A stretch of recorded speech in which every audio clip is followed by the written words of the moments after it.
皆さんこんにちは。Good morning, everyone.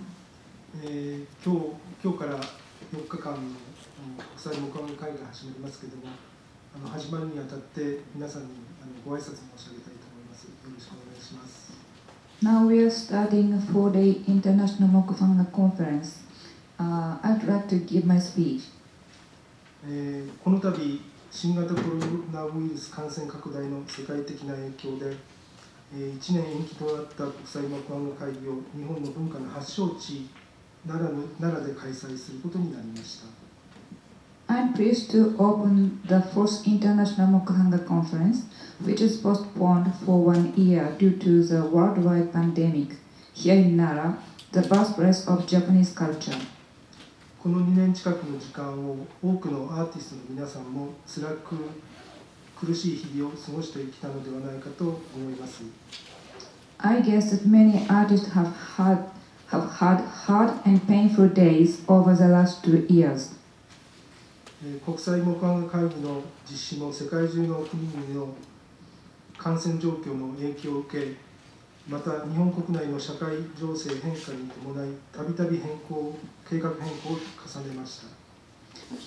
We have also had some difficulties organizing the conference.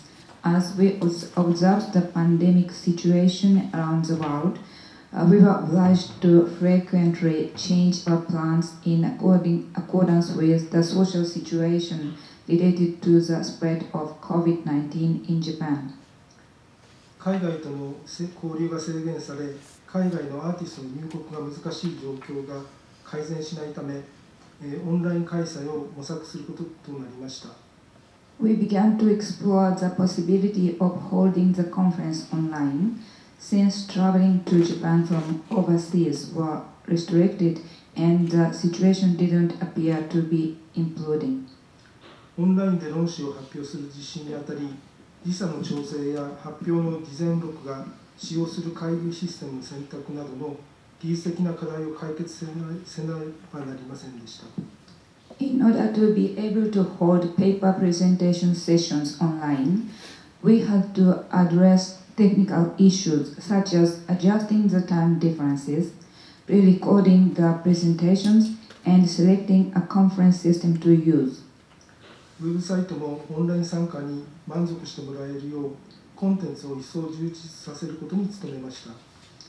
We have done our best to enhance the content of the conference website so that online participants will be satisfied. これらに伴う登録料の見直しと予算の組み替えなど、これまでの国際会議運営とは全く異なる状態に直面しました。We also reviewed the registration fee and the budget. In this way, we faced a situation that was completely different from the operation of our previous international conferences. しかしながら、国際ボードとのリモート会議、国内の木版画アーティストの情報交換を通じて、課題改善を進めて国際会議の具体化にたどり着きました。In spite of the difficulties, we have reached the opening of the IMC 2021 Nara by resolving issues through remote meeting with the international board members and exchanging information with woodblock printmakers here in Japan. 今回の国際会議はSMIフュージョンと命名されています。The fourth IMC is named SMI Fusion. これは我が国で1300年以上の歴史あるSMIに改めて現代の木版画アーティストが出会うことでインスパイアされて新しい局面が開かれることを期待するものです。We feel that this has opened up a new phase of creation for contemporary woodblock printmakers who are inspired by their encounter with SMI ink, which has a history of more than 1,300 years in Japan. リアルオンライン会議合わせて150人の参加登録があり、第2回の会議と並ぶ数となりました。A total of 150 people have registered for participation in both physical and online conference. This number is as many as for the second IMC in 2014. 論旨の発表は30人、デモンストレーションには13人、オープンポートフォリオに41人が参加し、国際公募展には102点の作品が展示されます。13 artists, educators, and scholars are giving paper presentations, 13 artists and artisans giving demonstrations, 14 artists showing their works in the open portfolio, and 102 woodblock prints being exhibited at the International Jewelry Exhibition. 新型コロナ感染拡大によるパンデミックの状況にあっても、木版画に対する関心が強く、アーティストたちを結びつけているものと感じます。It shows that artists are connected by their strong interest in mokuhanga, even in this unusual situation. 2017年ハワイにおける国際木版画会議終了後、国際ボードメンバーとのディスカッションから奈良での開催希望が出されました。After the IMC 2017 in Hawaii, in discussion with the international board members, it was suggested that Nara could be the location of the next IMC. また同時に国際会議継続のための NPO 法人の設立を要請されました。At the same time, we were requested to establish a non-profit organization, NPO, in order to keep holding the IMC regularly. この2つの要請に基づき、2017年秋には2020年の国際会議展覧会会場を予約。Based on these two requests, in the fall of 2017, we reserved the venue in Nara for the first IMC to be held in 2020. 2018年1月から国際木版画会議運営のための NPO 法人設立に向け取り組み、8月には東京都の認証を受けて発足することができました。In January 2018, we started working on the establishment of an NPO for the operation of the IMC, and in August 2018, we were able to launch the NPO, receiving certification from the Tokyo Metropolitan Government. 奈良開催にあたって奈良県庁の講演をいただき、奈良県文化会館奈良春日野国際フォーラム浦賀を会場として開催させていただくことに感謝します。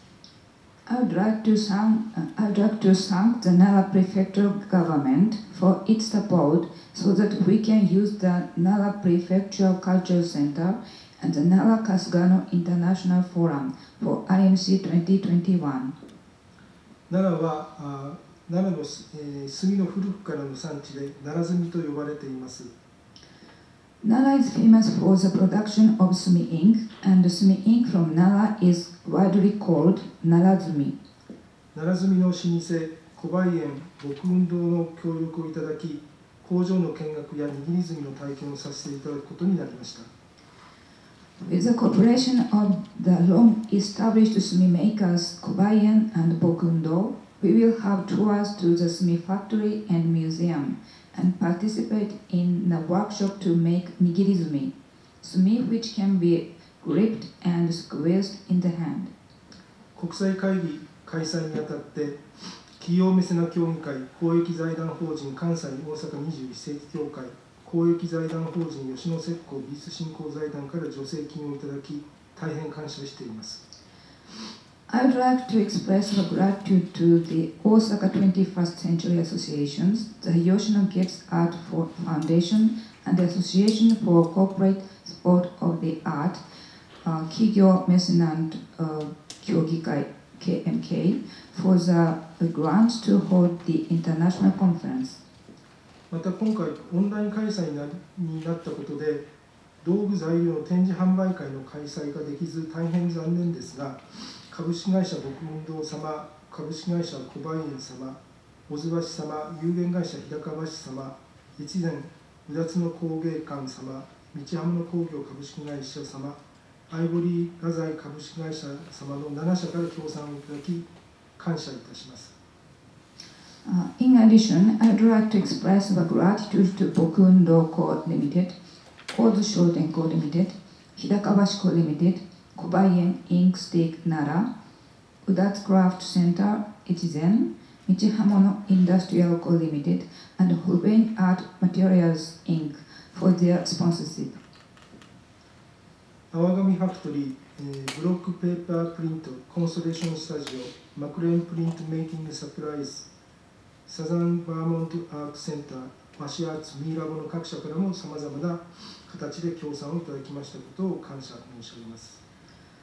We would like to extend our thanks to Awagami Factory, Constellation Studio, Hiron Paper, Milab, Mark Crane's Printmaking Supplies, and Wash Arts for their continued enthusiastic support of the IMC, and also to our new sponsors, Block Paper Print and the Southern Vermont Art Center.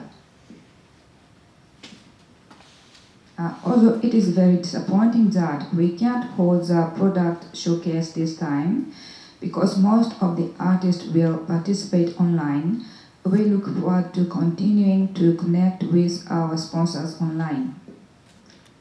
奈良県内状況に、不安内なところですね。一般社団法人高畑トラストには適切なご助言をいただき大変助かりました。Thanks to Takahata Trust, we have become familiar with local information in Nara Prefecture. 国立大学法人奈良教育大学の諸先生にはデモンストレーションなどでご協力をいただきました。We are grateful to the teachers of Nara University of Education for their cooperation in organizing a calligraphy demonstration. 行政・行政財団をはじめ多くの方々のお力添えをいただき、新型コロナ感染拡大に伴うパンデミックを乗り越え、国際木版画会議2021を開催できることを改めて感謝するとともにお礼を申し上げます。At last, overcoming the pandemic of COVID-19, we can hold the IMC 2021 Nara. I would like to express our gratitude and appreciation to each of you who have contributed to this conference. 2021年12月1日、特定非営利活動法人国際木版画協会日本委員会理事長佐藤康之、よろしくお願いします。ありがとうございます。December the 1st, 2021, Yasuyuki Sato, Chair, IMC Japanese Board. Thank you very much.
続きまして、国際ボード代表のアヌ、ベルタネンさん、フィンランドの方から、メッセージがありますので、映像を流します。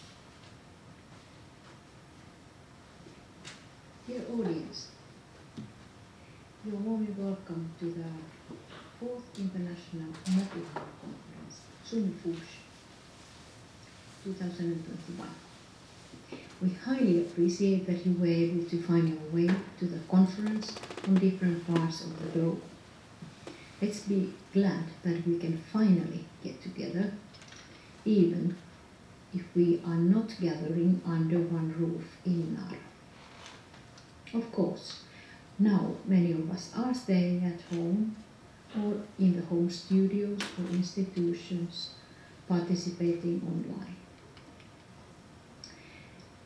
The pandemic, but also climate change, are teaching us that there's nothing self-evident anymore. The world appears quite different now than it was a year ago on the date the conference was first planned to take place. And we ourselves may be different too. But when the world starts to be open again, it's a joy to remember how much we need participation and each other. Thank you, Japanese board and international board, for all the massive preparatory arrangement of making this hybrid conference possible. Thank you for your wise thinking and hard work for making this happen. A number of volunteers and helpers, advisors and friends from all over the world have been engaged in making the event possible. And without financial contributions, this event could not have been seen the light of the day. So thank you for your valuable support. Especially, I would like to single out the Vice Chair of the International Board, Ralph DiGelli, who has been worth his weight in gold while working in the front line. Also, so many others has given a lot of time and effort. Once again, there's a beautiful setting of paper presentations, exhibitions and demonstrations on the table for you, mokuhanga lovers.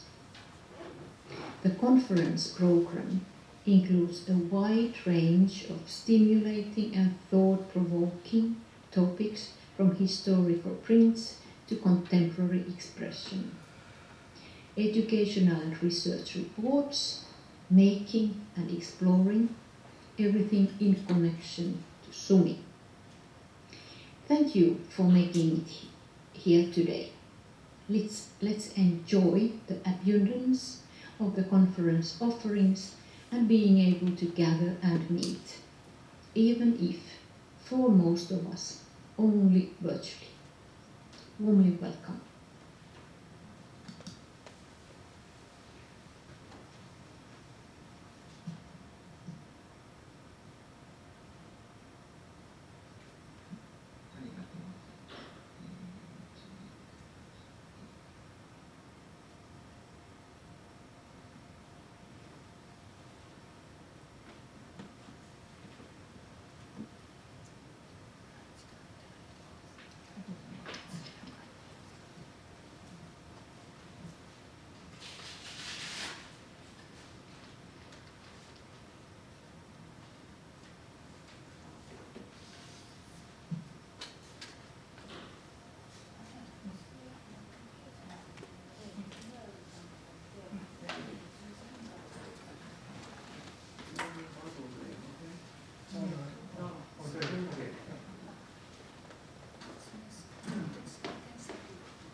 ご挨拶が遅れましたけれども、本日、司会を務めさせていただきます、国際木版画会議協会理事、副理事の岩佐と言います。よろしくお願いいたします。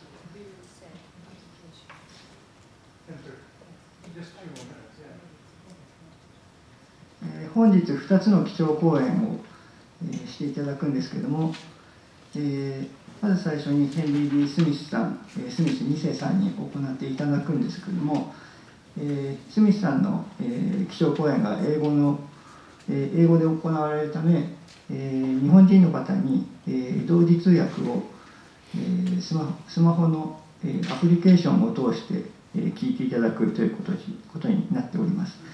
そのためのアプリケーションを、手持ちのスマートフォンの方にダウンロードしていただく、そして登録していただくのにちょっとお時間かかりますので、ヘンリー・スミスさんの基調講演を10時半から行わせていただきたいと思います。説明はアプリケーション。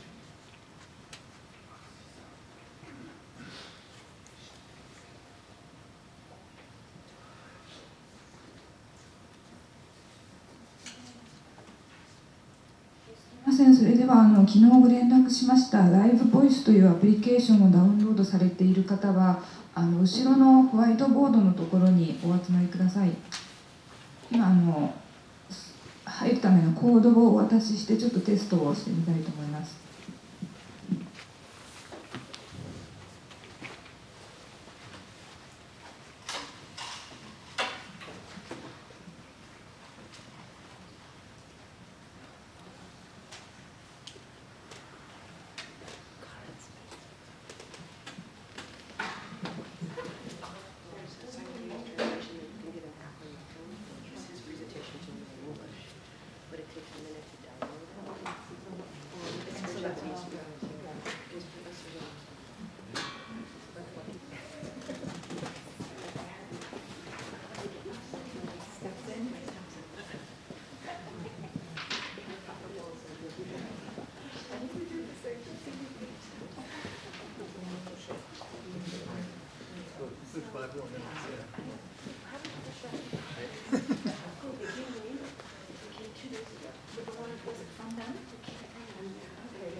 ケーションがダウンロードできたと思いますので、基調講演の方を始めさせていただきます。まず最初に、ヘンリー・リー・スミスさん、に基調講演を行っていただきます。ヘンリー・リー・スミス2世さんは、ニューヨークにあるコロンビア大学東アジア言語文化学部名誉教授であられます。アメリカの大学生の海外研修プログラムである京都アメリカ大学、コンソーシウムのディレクターをされています。スミス教授は戦前の日本の学生運動に関する論文を執筆し、日本初の学生過激派および新人会の研究、日本の学生運動の源流を出版されています。最近の著作では赤穂事件を日本の物語の統一された歴史として、その後の多くの段階や文学作品のバージョンと統合するために、忠臣蔵の歴史的側面を扱っています。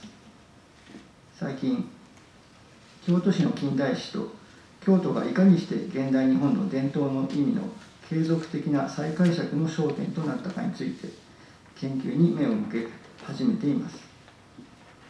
広重名所江戸百景、北斎富国百景、清近明治日本の芸術家など浮世絵に関する著作も、あります。ではヘンリー・リー・スミス2世さん、よろしくお願いいたします。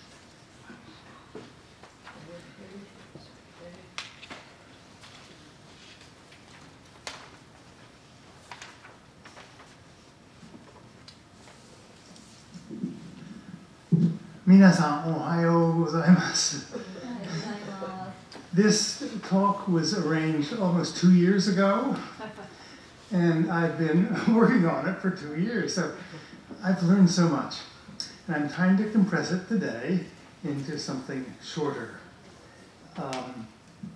I am a historian, and my basic interest is in the urban culture of Japan in the 19th century, that is late Edo to Meiji. In particular, I try to look across the Edo-Meiji political border of 1868 to see both continuities as well as the obvious disruptions. Today I want to do this for woodblock-color prints, the history of which has come down to something like this. This is the standard history. In the course of the Meiji period, the Nishikie print, as it was then called, entered a final period of decadence, decay, collapse, and finally death. But then the woodblock color print was revived in the Taisho period from 1912 in the form of two wholly new movements, Shinhangan and Sosaku Hangan. I want to suggest that this argument is misguided and historically incorrect, and that there was much more continuity and creative development in the Meiji period than this simplistic scheme would allow. In particular, I want to focus on what I call mid-Meiji, by which I mean roughly the decade of the Meiji 20s, from 1887 to 1896. In the Western calendar, the 1890s would be close enough. Late 80s, early 90s, essentially. An incredible period of change in Japan generally. In terms of Meiji history, this period was punctuated by the promulgation of the Meiji Constitution in 1889, an event of huge significance, and then the first elections and the Diet the following year, and by the Sino-Japanese War of 1894-95, which would ultimately, really the first event of modern Japanese imperialism and militarism that would ultimately lead to a second war in China in 1937 and on to the Pacific War. So momentous events. Okay, now go on to my slides here. First I want to begin with what in Confucian terms would be called a rectification of names. Seimei, nao tadasu. A quick review of the meanings and history of two crucial terms, namely ukiyo-e and nishikie. I suspect some of you may also wonder what the difference is between these two. So first, ukiyo-e.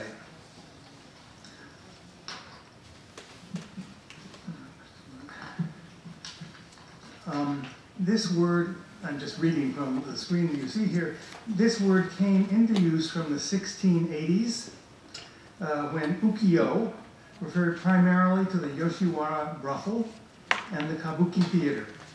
When used alone, ukiyo-e usually referred to paintings, not prints. The compound ukiyo-eshi appeared soon after as a painter of the floating world, not a master of ukiyo-e. Ukiyo-e divides between the a and the shi. Ukiyo-e, ukiyo-eshi. Eshi is a painter. The most common later romanization was ukiyo-ye, Y-E, perhaps as the word Edo was romanized Yedo in the Meiji period. People actually pronounced it that way once upon a time, and eventually simplified as ukiyo-e, without italics in Webster's International Dictionary, indicating that it has been naturalized into the English language. The version ukiyo-ye, replacing yo with o, that was uki-o-ye, used by Penalosa in 1896, and Fick's book that I'll mention later, very popular in 1915, is simply a misspelling.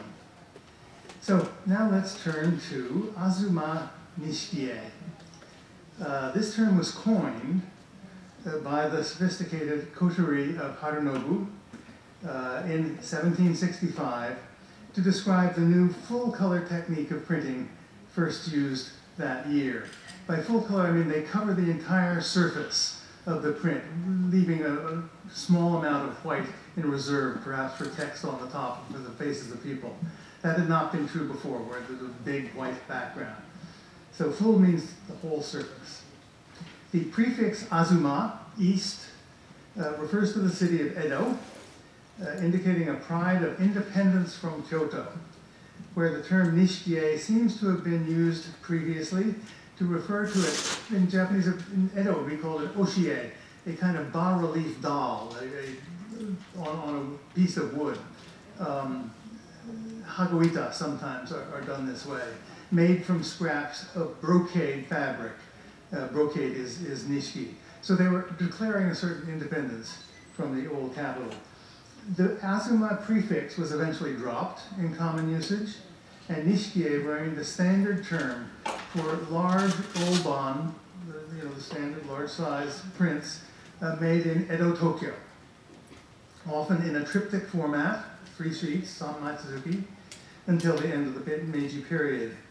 They had a public presence in their conspicuous display in the shop fronts of what were called the ezoshiya, the booksellers' stores, where they would be hung up and people could see them, and they were colorful because they wanted to attract attention, of course.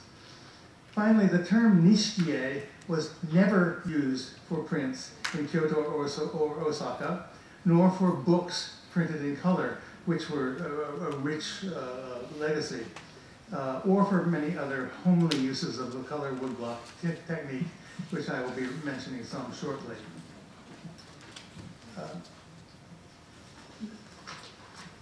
I was drawn myself into the issue of the death of ukiyo-e by an interest in the sudden explosion of the use of a strong new blue color in the late 1820s, the late Bunsei period, when I stumbled across this lovely print that you see on the left in executed entirely in blue, several shades of blue, the appearance of which corresponded exactly to the description of a print in an Edo bookseller's diary of precisely such a fan print appearing in the summer of 1829. They were called Aizuri, printed in blue. The print was in the collection of the Brooklyn Museum of Art, where it rests today, and was brought to my attention by the then curator of Asian art, Amy Poster. It remains the only surviving specimen of what was titled in the bookseller's diary, as a landscape of China, Todo no Fuke. The word "ai" means indigo, and there were precedents for Aizuri prints using that natural dye, but the new color was much brighter and much bluer.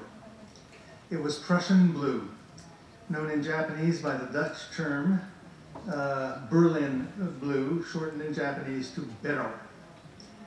This important synthetic pigment had been discovered in Germany in the early 18th century and quickly spread around the world.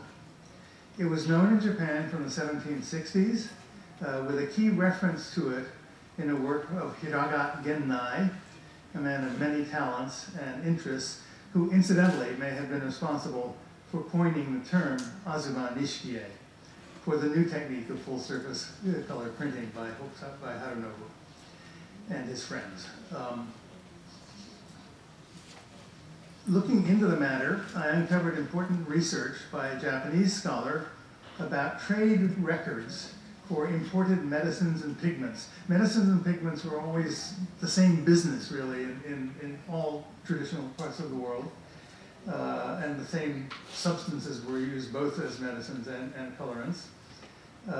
These records revealed, as you can see on the graph here, a sudden drop in the price.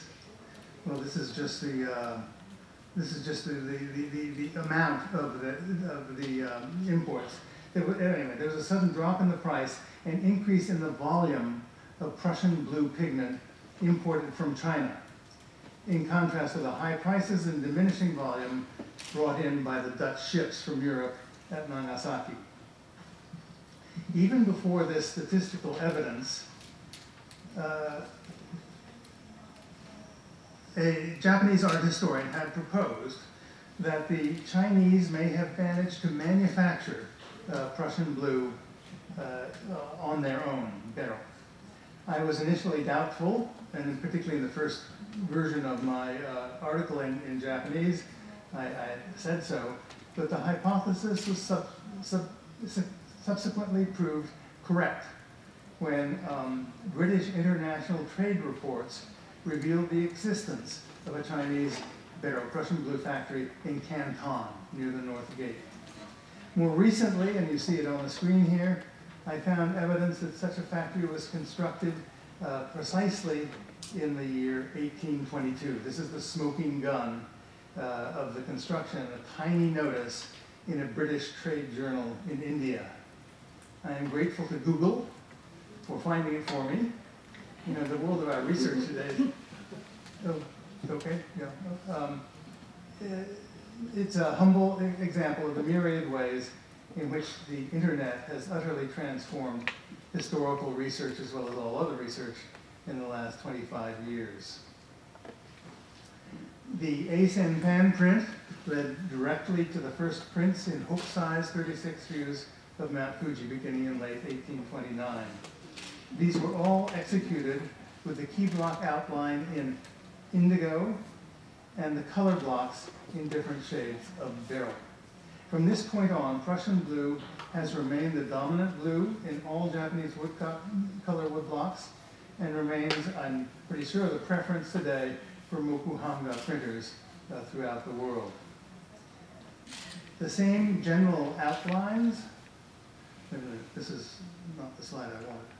The same general outlines of the story would be repeated 4 decades later in the 1860s, as I wrote at the end of my article. This was in the mid-90s that my article came out, with the import of a new generation of chemically manufactured pigments from Europe, the aniline dyes that would become such a familiar feature of early Meiji prints.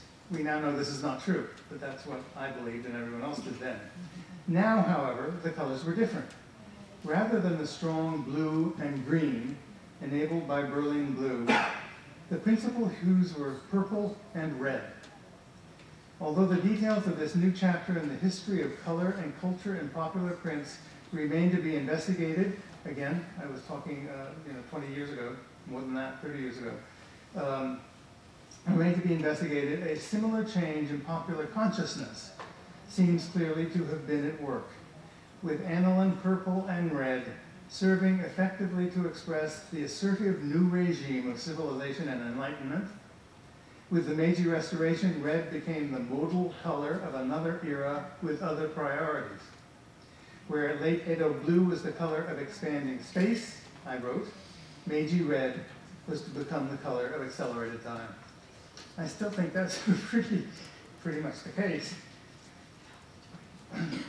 The idea of actually investigating the nature of the new Meiji reds and purples remained in the back of my mind for a full decade after the Blue Revolution article appeared in its English version, not until 2004, when in the spring of 2014, now over 7 years ago, Marco Leona, the chief scientist at the Metropolitan Museum in New York, who will be presenting on just this issue, I think it's tomorrow in real time, in a talk, and I urge you to look at that for the scientific details. The single most important finding, you see on the left is the abstract that appeared in the journal Heritage Science, and you can easily just find this on the internet. At any rate, the single most important finding was, as you see in this graph here, the finding was that a strong new red appeared suddenly in 1869, the second year of Meiji. We can even date it pretty much the month, about the second month of 1869. And it was not a synthetic aniline dye at all, but cochineal, a red insect dye from Central America, and the most highly prized red textile dye in Europe from the later 16th century, when the Spanish began importing it in large quantities from Central America, from what was that, Mexico. By the 19th century, Guatemala, after the Mexican Empire broke up, was the chief producer. The determination that the long prized benibana, which was made from the blossoms of the safflower, you see on the left here, and just has a huge cultural history in Japan, particularly prized for cosmetics. Anyway, the determination that benibana had been replaced at the start of Meiji by a natural animal dye that had been used for centuries in the Western Hemisphere flew in the face of the long-standing belief, which I myself shared, that their commercial spread from the 1860s, that they had flooded Japan soon after the synthetic dyes had flooded Japan. Soon after their commercial spread from the 1860s, they were invented basically in England in the mid-1850s, and that this made a disastrous impact on the color quality of Japanese nishikie. On the right, you see those little white dots. Those are bugs. Those are the cochineal insects that feed on the nopal cactus and are then harvested, and they make this beautiful red juice. Actually, if you crush them in your fingers will turn reddish purple. So as a historian, I became immediately curious about how exactly this belief that aniline dyes had taken over nishikie, how this belief had originated and spread. It's taken me some time to track down the roots of what we might today call a conspiracy theory, or at least misinformation, but I think now I have the answer about its source. And this is it. I'll tell you in my next slide about the man who wrote this, but in 1886, this appeared in William Anderson's book, The Pictorial Arts of Japan. 1886, so just at the beginning of the period that interests me now. He wrote, from 1830, a decadence set in. This is in the history of woodblock prints. He has a whole section about what then was called chromoxylography in Victorian England. From 1830, a decadence set in. The colors became crude and were no longer balanced with the happy daring of Toyokuni, who had died in 1825. It was the adoption of cheap European pigments that gave the coup de grace and the color sense of the people, the Japanese people, after having been trained for generations by the tender harmonies of the torii and katsugawas, was first to be shocked and then perverted by the chromatic discords that in the present day have transformed the shops of the single sheet vendors, these are the ezoshiya, into places to be passed with an averted head. They were so bad you couldn't look at them, is what he's saying. It's a remarkable statement, and I think this really determined the course of all thinking about the history of ukiyo-e for many years after that. And specifically, this critical passage firmly established two assertions that would prove very, very long-lived. First, that Nishiki-e prints entered a period of decadence from 1830. That's the start of the Tempo period. That's when Prussian blue entered and became the dominant blue. And second, that a key factor in that decadence was the introduction of cheap European pigments. This could, of course, have happened only 3 decades after 1830, because the pigments did not yet exist, and only following the opening of Yokohama to free trade in 1859. To understand what was going on here, we need to know who William Anderson was and how his experiences lie behind this passage. He was really a pivotal figure in the Western understanding of Japanese arts and crafts in the 19th century. So let me provide a quick biography here. You see the name dates on the right here. He was a medical doctor with special skills in both anatomy and surgery. He was also a gifted artist on his own. He did wonderful anatomical drawings, and there are reports of his classes where he would start at the class by making an anatomical drawing, and at the end he would have this beautiful drawing on the board.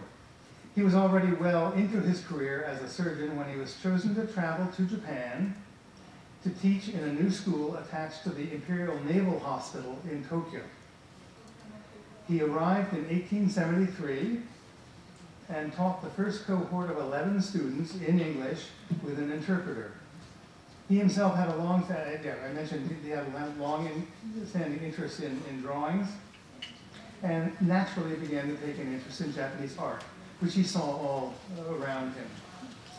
He amassed a huge number of Japanese paintings, which he took back with him to London after his 7-year stay in 1880. The next year, he sold his entire collection of over 3,000 paintings to the British Museum, where they remain today. Just go to the British Museum website and look for William Anderson, and you can see hundreds and hundreds of them. He resumed a busy career as a doctor back in London, but devoted much of his spare time to studying the history of Japanese art, resulting in a massive book, Pictorial Art of Japan, 5 years later, in 1886, from which I had just quoted.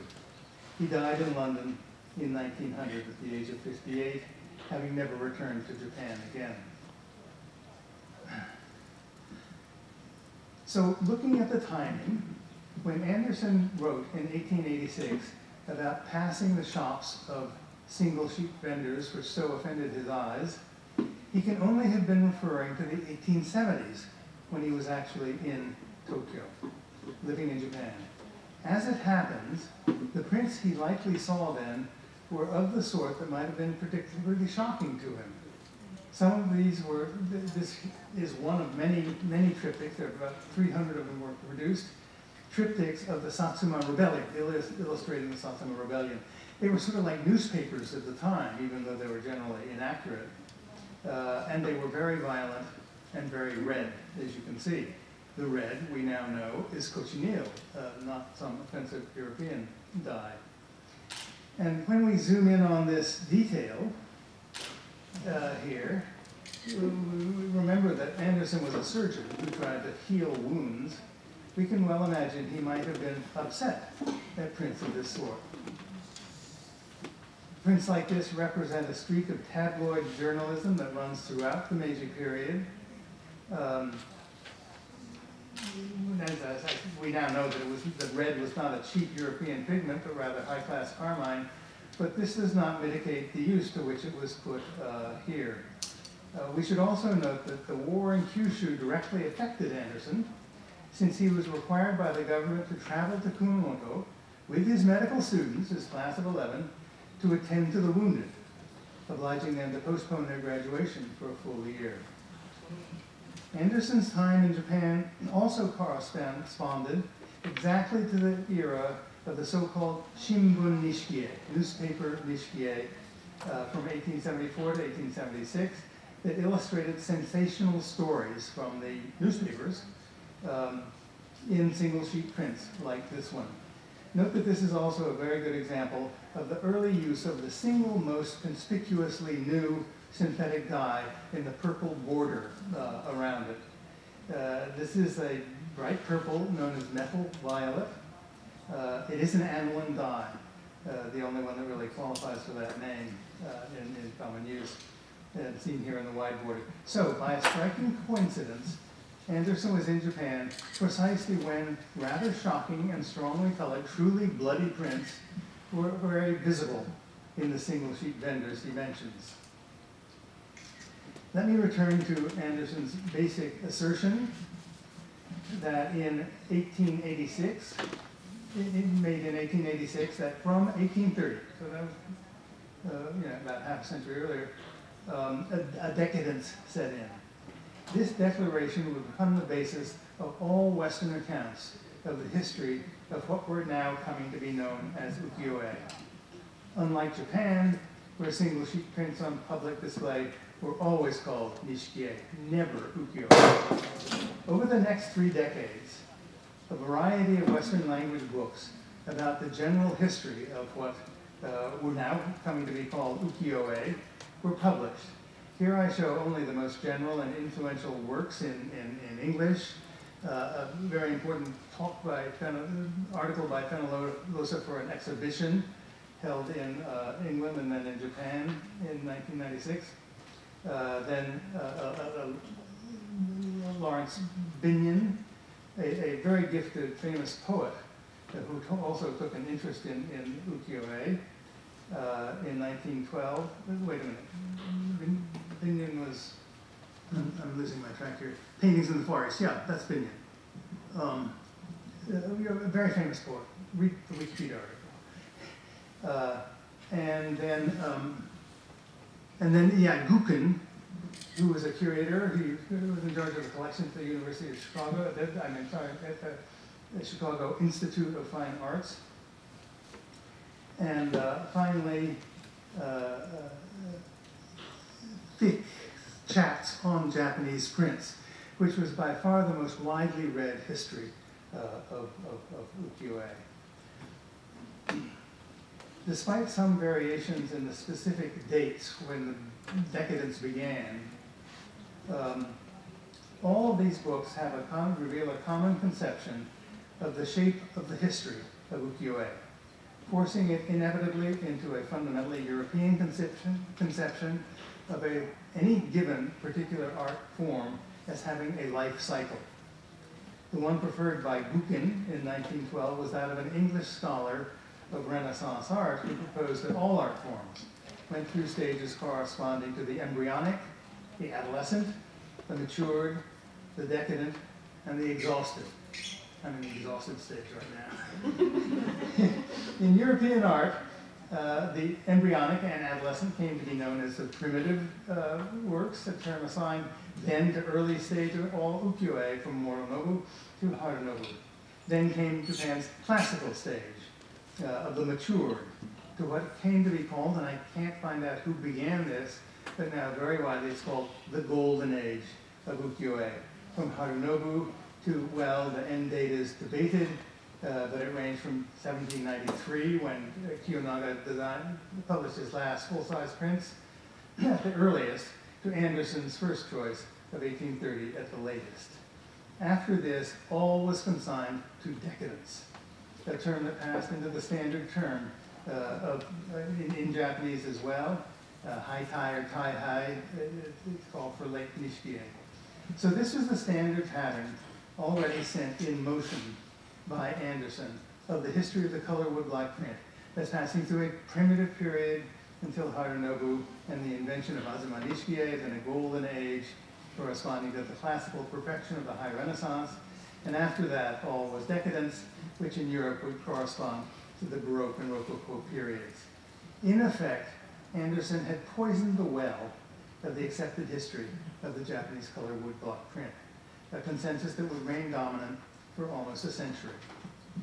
But the relegation of all Nishikie after 1830 to decadence was wholly contradicted by the huge admiration in the West, then as now, for the landscape prints of Hokusai and Hiroshige. So that an explicit exception was persistently made for these two giants. Guken described it as a brief renaissance. I think Fenlosa said it was a revival. But it was most expressively described. This is Hokusai and Hiroshige. How can you explain Hokusai and Hiroshige as decadent? Ficke, in his 1915 book, described Hokusai and Hiroshige's landscapes as a beautiful island in the midst of a sea of wrecks. I'm not sure I'm trying to wrecks. It's a wonderful word in English. He was a poet too, by the way.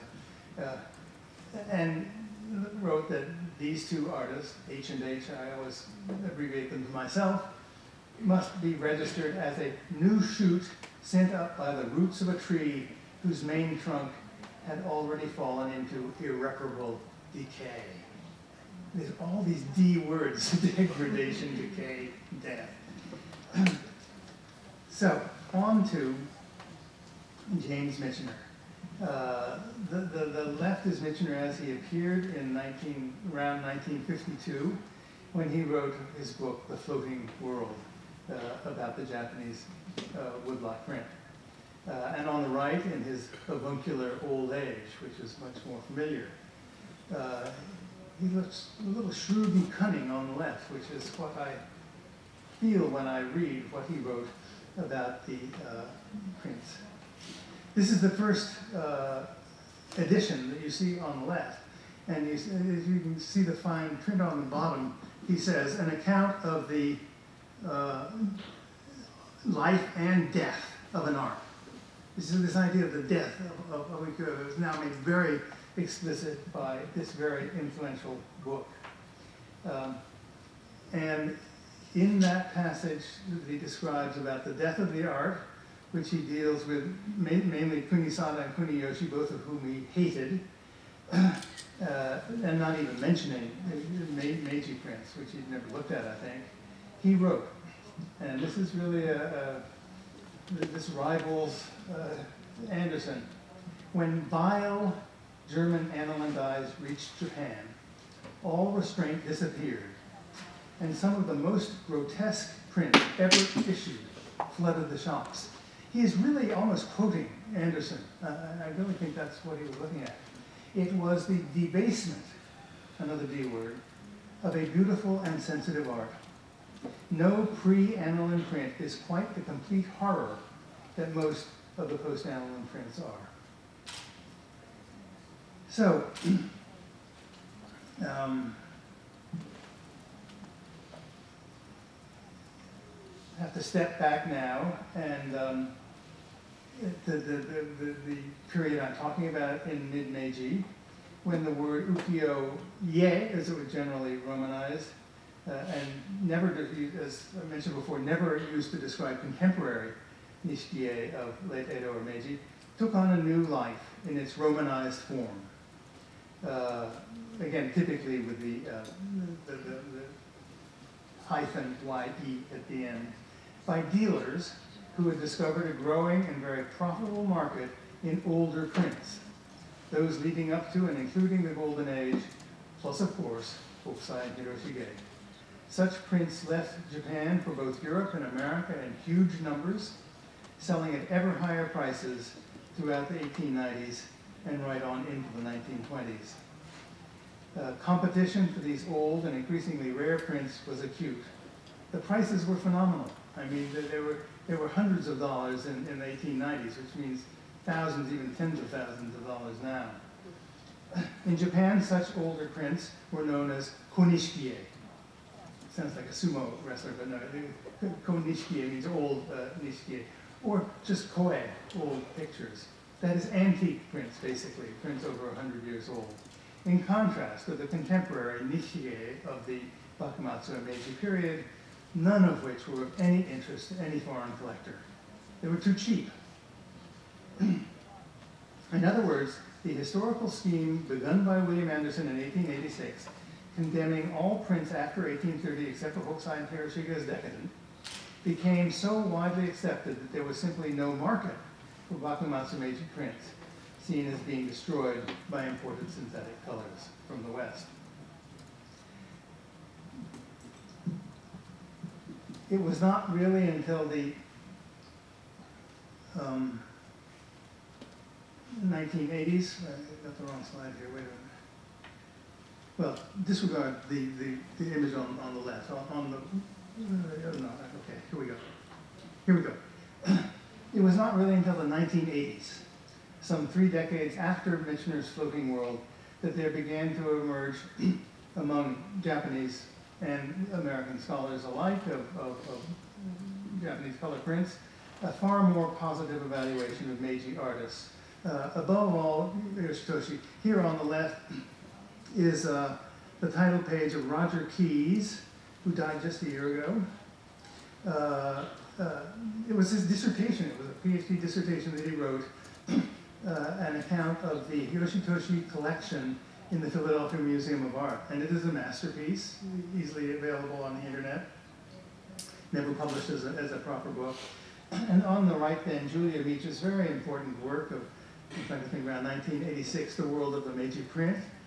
So it just opened up the, I wouldn't say floodgates, but a lot of new scholarship over the 20 or 30 years in between about Meiji prints. Here, for example, are 2 books by John Stevenson, commentaries on the 2 great series of Yoshitoshi, the 36 Ghosts, and the 100 Views of the Moon, Tsukihapiji. And these appeared in, well, I think the one on the left was in the late 80s, and the one on the right in the early 90s.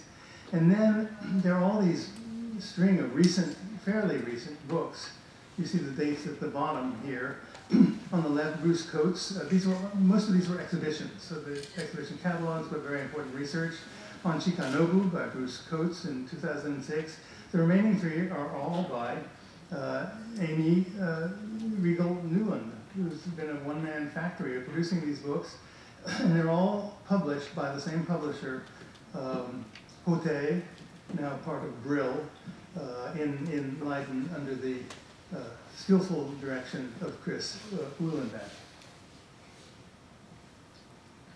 I want to now turn to other ways in which color woodblock prints would have come into the lives of Japanese in the mid-Meiji period, other than passing in front of bookstores where you see them hung up to attract attention. And this is a wonderful book by Rebecca Salter.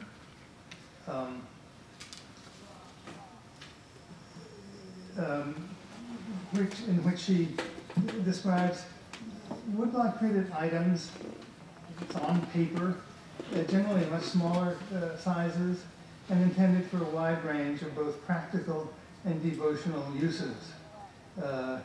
Rebecca Salter's book, you see her on the right. She is now the president of the British Royal Academy of Arts, a very distinguished position. And it's really a required reading for all interested in the very wide range of uses to which popular color woodblock printing was put in the late Edo and Meiji period, even on to the present. Just for one example is Chiyogami. Chiyogami is woodblock printed paper. It's still woodblock printed today by by stores like, is it Haibara in Tokyo?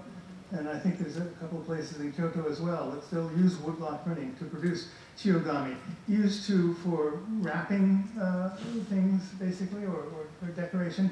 And they're really, it's a marvelous exhibition of Japanese design talent that was spreading. And this is mostly a Tokyo examples here, but it also flourished in Kyoto as well. These could also be used for origami. That was another popular use for paper like this. Another very important use was for what are called senjafuda, or nosatsu. That's how I met Rebecca Salter. We were both very interested in an interesting American anthropologist named Frederick Starr, who was in Japan in the 1910s and 20s, and became a great collector and producer of senjafuda. You've seen them all when you go to temples and shrines. They're pasted up, sometimes in very high places. A lot of places discourage the practice now, but others actually do encourage it. This is from Doi-san, an important scholar of this period, today. These are contemporary senjafuda. And Rebecca Salter discovered when she came to Japan and began, one of her projects was to interview surviving traditional artisans.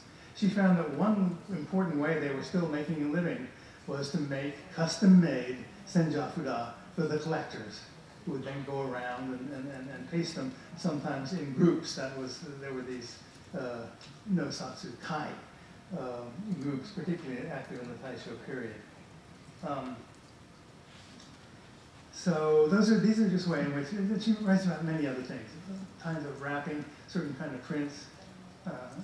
It's a wonderful book, and she's an artist herself. I should mention, Rebecca Salter began her career studying in Kyoto, first ceramics, but she quickly changed to woodblock prints and studied under Kurosaki Akira for 2 or 3 years, I think. So she began as a woodblock print artist. What she does now, and I'll show you at the end of my talk, are much more abstract kind of things, and all paintings. Okay, now I want to turn to the ways in which the ukiyo-e technique, as opposed to the actual prints. I think it's useful that nishiki-e, on the one hand, it's a way of woodblock color printing, and has been passed down to this day with the basic same characteristic of 3 W's: wood, water, washi, some pigments, of course, some additives like alum and glue and nori, and 2 critical tools: the Kento system of registration and the baren rubbing tool. People have made lots of variations in that set of characteristics, but they mostly remain the same. So I like to use nishiki-e to refer to that technique versus the genre of nishiki-e in Meiji period, which did start to disappear. So nishiki-e, the oban prints on display in the bookstores, during the Meiji period was in a state of gradual decline. There's no doubt about it. In the face of competition from magazines, newspapers, although newspapers weren't in color, of course, and particularly from 1900 by picture postcards. And all of these prints were almost entirely dismissed by Western aficionados as decadent and degraded. The threat from color postcards may seem hard to believe today. We don't use them anymore, do we? I don't. But in the late 19th century, they were basically the Instagram of the day. It was a global phenomenon, color postcards, and in Japan as well. And a lot of the Ezoshiya pulled down their nishiki-e prints and started displaying, having big displays of little postcards, which were much cheaper and easier to collect. But meanwhile, as a technique, nishiki-e has invented, in the way I just described it, in 1765, reached its perceived peak of artistic quality according to the standard account in the Oban prints of Kiyonaga, exactly 1 century earlier in the 1780s and 1790s. In fact, the Nishikie technique was reaching new heights of technical perfection in mid-Meiji and expanding into new and innovative areas. And this is what I want to finish on, these 3 specific topics. First, the appearance of the what we call Zuan Shu or Zuan Sho in Kyoto, and the central role of the publisher Unsodo. Second, the emergence of new techniques and a new audience for reproducing old paintings at a reduced size by adopting the Nishikie technique, mainly in the publication of the art journal Kokka. And finally, the beginnings of the spread of the Japanese color woodblock technique among artists in France, England, and America. I'm beginning in Kyoto with the Zuanshu, they were called. On the left is a very important book edited by Hida, I forget his first name. And anyway, a very important study of, as you see, Meiji Taisho Zuanshu no Kenkyu, a big, beautiful book with a huge catalog of known, these are all books, remember, we're not talking about single sheet prints anymore. A very valuable reference book. I think this appeared in 2004. And on the right are just the headings of 2 articles by Scott Johnson, who lives in Kyoto and has been a great collector of various interesting things. But one of them was Zuanshu. And he sold his entire collection to the British Museum. So just go to the British Museum website and look up Scott Johnson, and you'll find lots of beautiful, beautiful books, all digitized by now. These 2 articles appeared in the Dutch English language journal that's devoted to all the Japanese crafts, but prints in particular, called Andon. One right after the other. The first is more detailed on the history. The second has more pictures to it. Scott Johnson opened his first article with this explanation of why it was from the late 80s into the 1890s that suddenly there was this explosion of printed books of designs. He wrote, from the 1890s, the kimono world of Kyoto became increasingly industrialized. Stencils, he's referring here to what is known as the Utsushi Yuzen technique, where the resist paste was used actually with, in fact, synthetic dyes through a stencil to make it much cheaper to apply the Yuzen patterns for kimonos. So stencils and imported synthetic dyes expanded the color palette and reduced the time required for the dyeing of fabrics. And jacquard looms, of which you see here a photo of a model that's in the Nishijinori Museum in Kyoto today, sped up the weaving process. These improvements in the speed of production intensified the demand for designs. With the export market for fabrics a particular target, both weavers and dyers sought fresh design ideas. To fill this need, design schools were established, and local publishers rejuvenated the old tradition of woodblock printed pattern books. Here you see, Scott's. Here you see a very interesting example on the left, dating from 1725, a page from what were called hinagatabon, pattern books, basically. There were lots of these. They were all printed in black on white. They were just they were references for essentially sometimes customers, sometimes designers, and you actually see them in ukiyo-e, in Nishikie themselves, people using them. So 1725 on the left, and then suddenly it was reprinted, exactly the same pattern. They simply cut new blocks for it in 1886. This is really one of the earliest, what came to be called the modern Kyoto Zuanshu. now is renamed Naniwa no Ume, the plums of Naniwa, and a very revealing example what has come in the dramatic use of color in particular, which at this point in 1886 would have been cochineal carmine. Carmine, by the way, was the term used for the pigmented form of the cochineal dye. So 1886, it's beautiful. And then in 1891, this is from one of Scott Johnson's articles, the real star of Kyoto Zuanshu was in the early 1890s, such as this 1891 publication of fan designs based on the work of Uwata Korin. Korin was a major inspiration for the whole Meiji Zuan movement in Kyoto, a basic strand of which came to be known as Neo-Rinpa, that is after Korin school.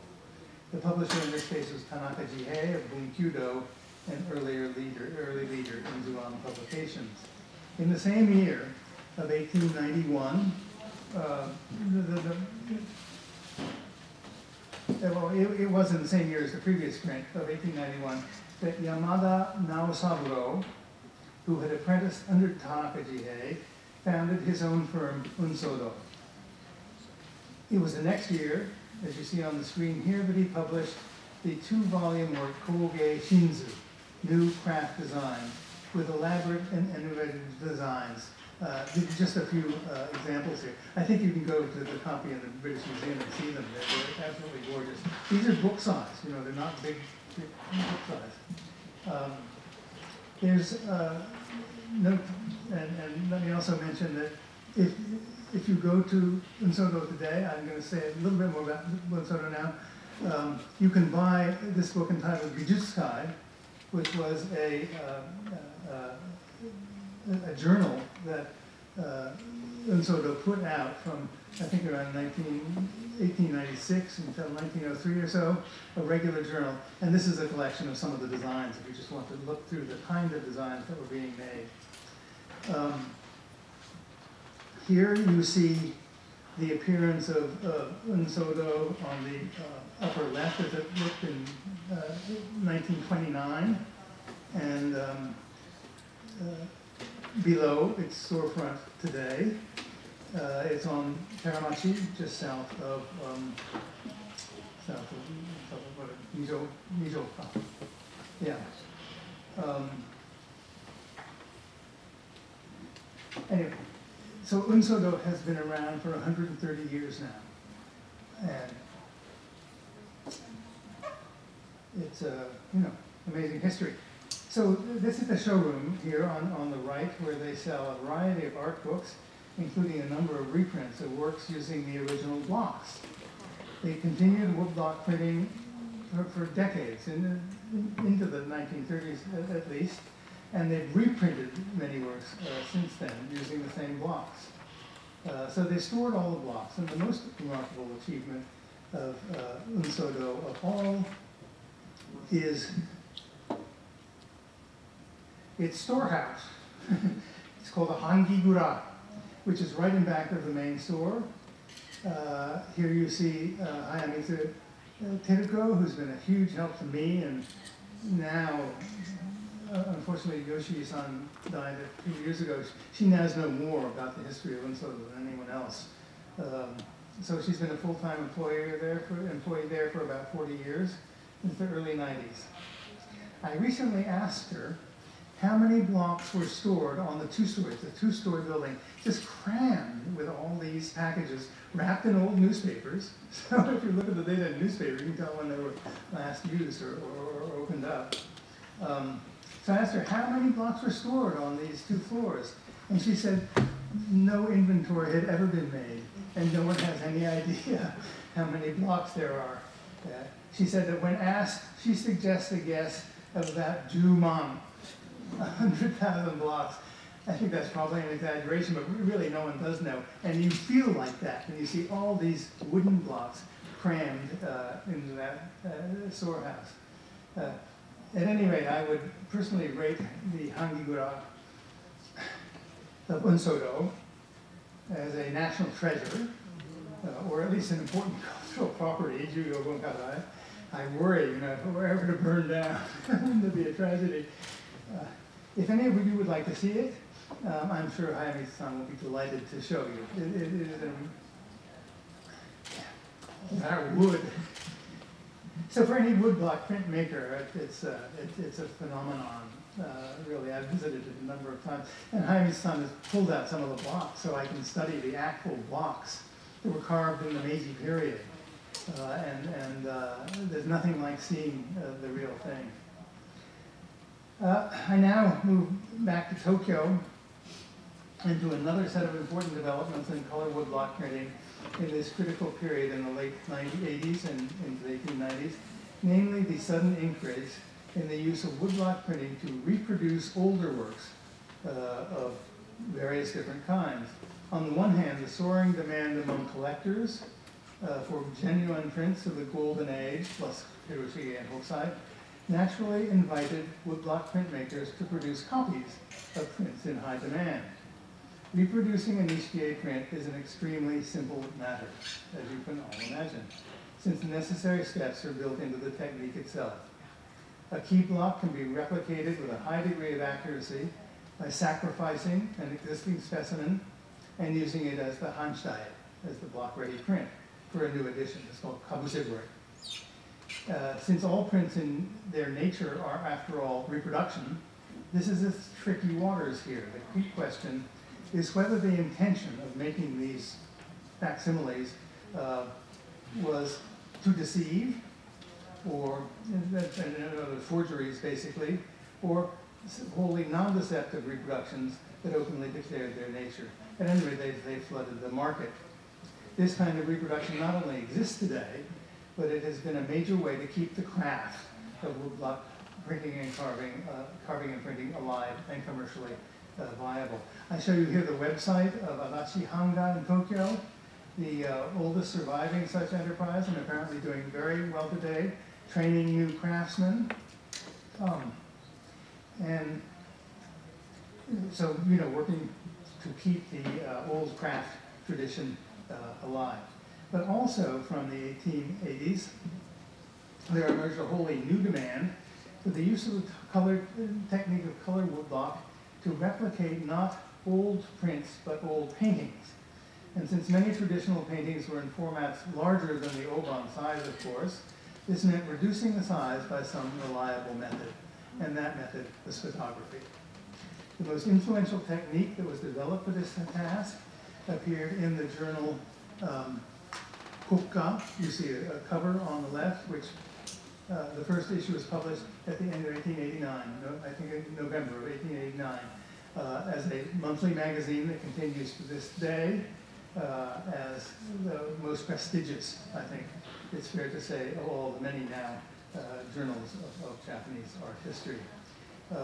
And one distinguishing feature from the very beginning was the use of the color woodblock technique to produce reduced size facsimiles of mostly Japanese, but also a number of Chinese paintings as well.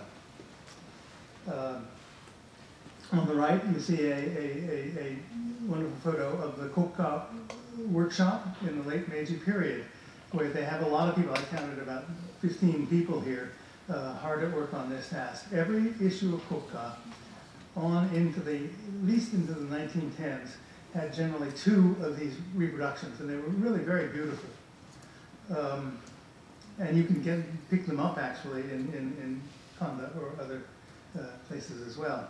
So here I'm showing you one example of a very, very important paper that was written by a student whom I had the pleasure to teach at the University of Chicago in the spring of 2016, Sandy Lin.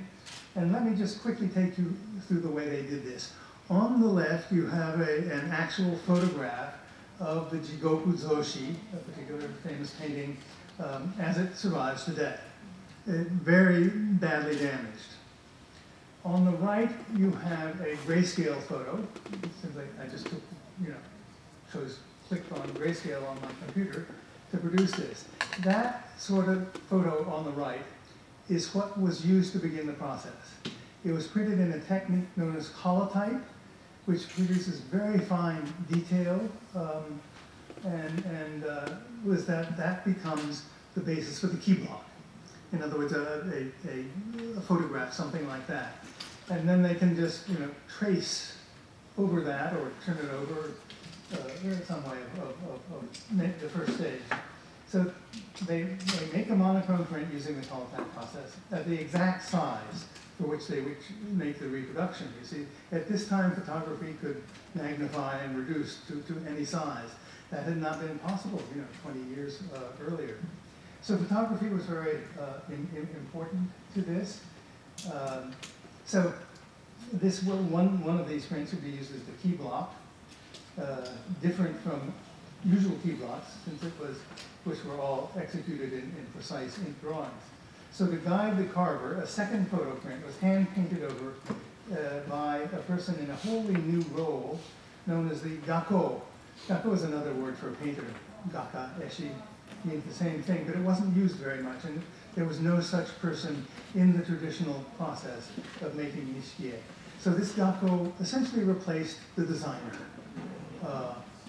taking the photograph, going over it, and then at the next stage, after they printed off a number of copies of the key block, assigning the colors. That is another with a brush, by hand painting brush, the gakko would show what colors would be used. And then they would make the color blocks. The Kokuka method required at least 40 to 50 color blocks for each print, and sometimes over 100 or more.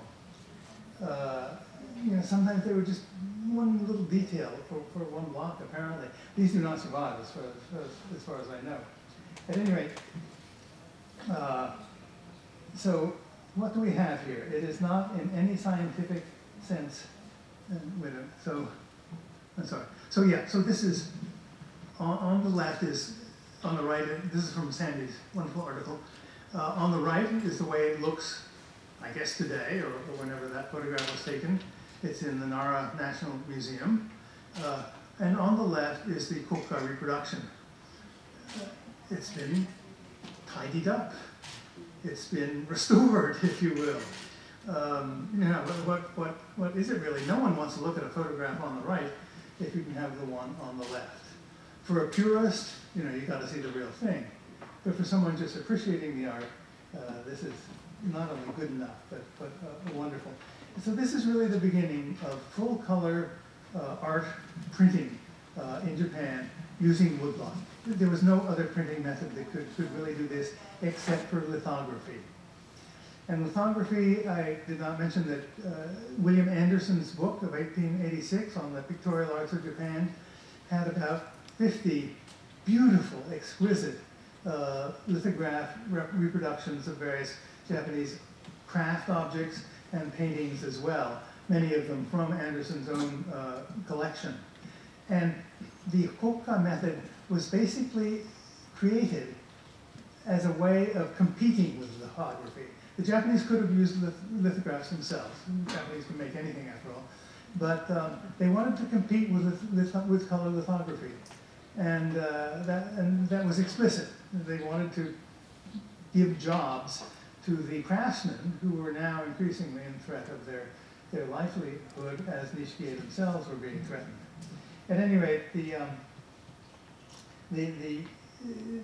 so it was not in any scientific sense an exact copy, although it was made from photographs, so it was a very exact copy of the two-dimensional form, but rather a recreation by hand. There's no mechanics involved with this at all, and not so very different when you think about it from the often extensive restorations that modern conservators attempt to achieve with techniques that are wholly manual and never mechanical. This was the kind of achievement made by the Kokuka woodblocks long before the very idea of scientific restoration emerged in the 20th century.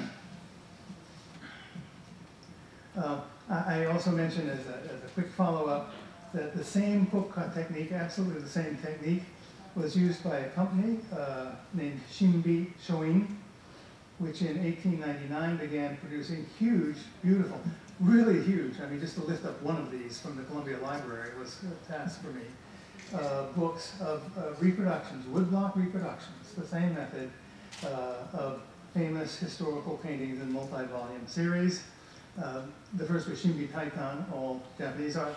You see here on the left, one of them kind of falling apart from the Columbia Library, entitled Toyo Bijutsu Taikan, which had both Japanese and Chinese art in 15 volumes. First was 20 volumes.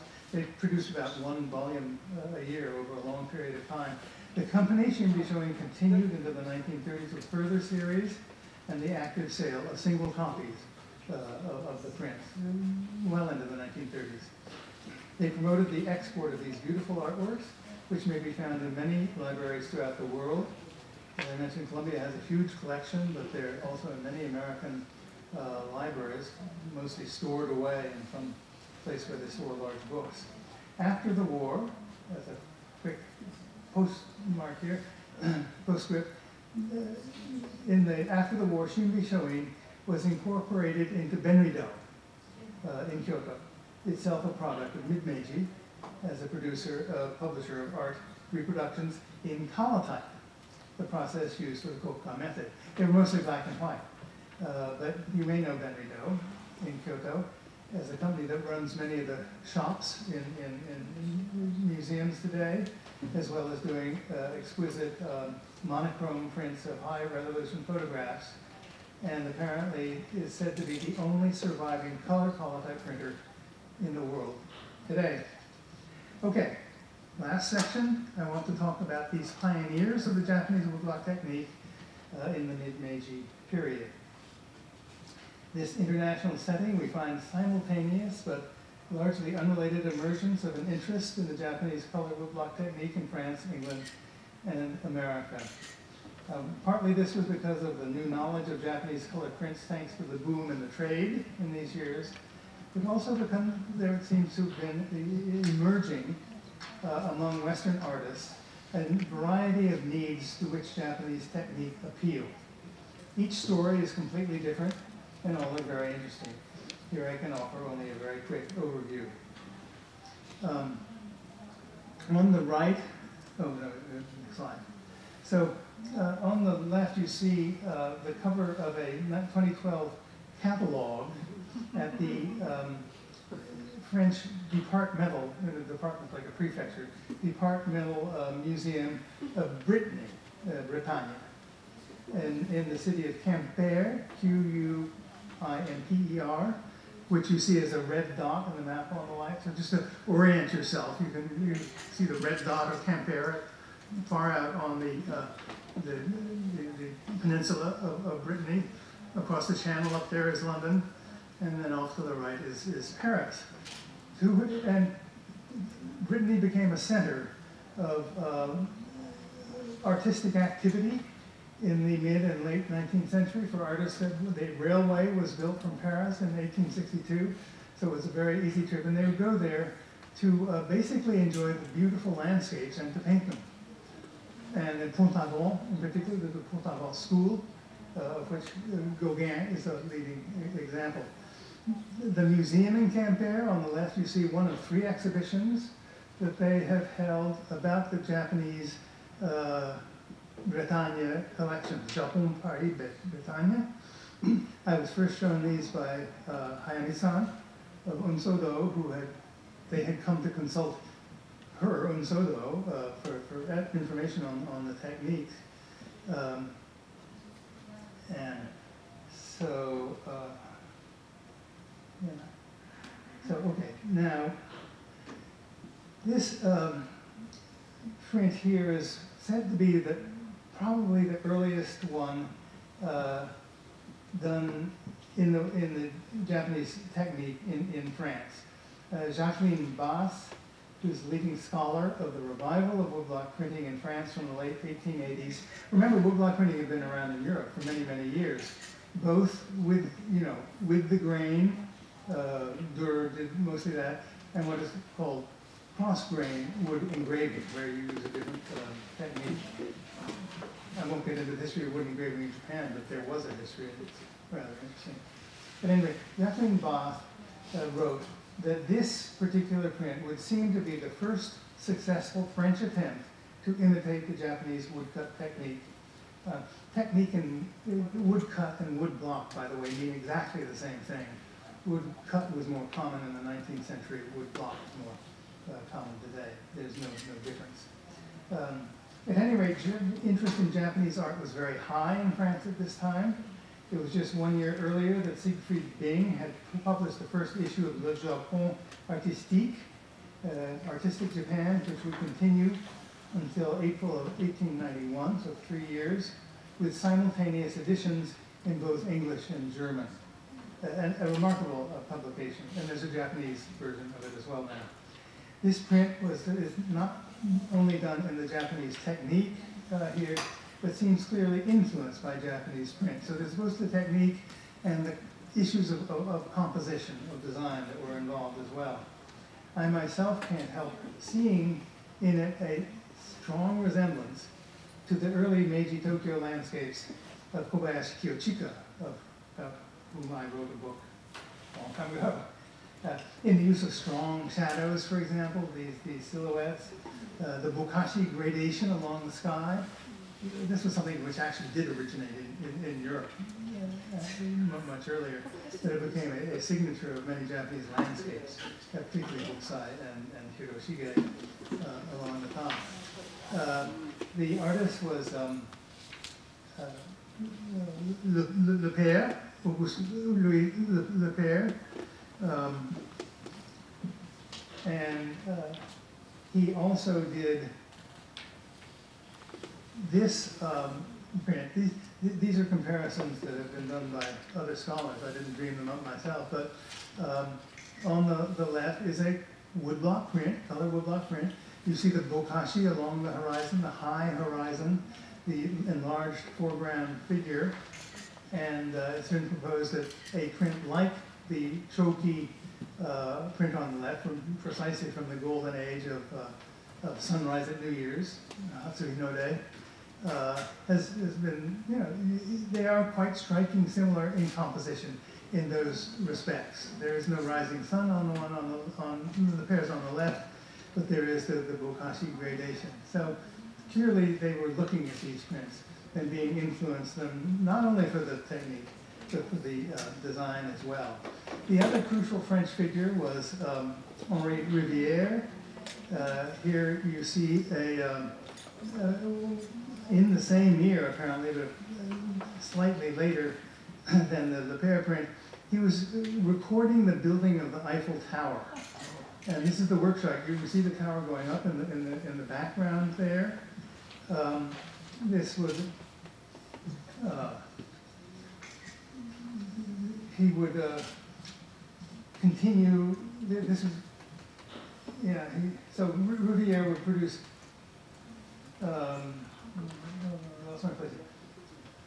So the pair himself did not continue much further with woodblock prints, turning rather to the rival technique of color lithography. But meanwhile, his colleague Henri Rivière, who was older, would produce dozens of works in the Japanese manner, beginning with this one in 1889, and would become what was known as the 36 Views of the Eiffel Tower, explicitly following the concept of Hokusai's 36 Views of Mount Fuji. The tower was completed actually in the year this print was made, 1889, but Rivière had been sketching the process from the beginning, and the prints would continue to come out over the next couple of years. Here is a comparison that has been made from on the top, one of the 36 views of the Eiffel Tower, and below on the right from Hiroshige's Meisho Edo-Hyake, 100 famous views of Edo, showing this, suggesting, I think it's persuasive, where this is called the pine, Skinomatsu, the pine, the moon pine. You see, so this tree, apparently there was such a tree, a pine tree, that had curled around in a way like this so that you could peek through it and see into the distance. And here from the upper story of the Eiffel Tower, the same sort of using a dramatic close background. These are, on the left is another one of these exhibitions that were held in Quimper at the Departmental Museum there, Rivière Hiroshige Hokusai, where they made a number of similar comparisons. You see the one on the right, on the right top is from a series called La Mer, Étude des Vagues, the sea, studies of waves.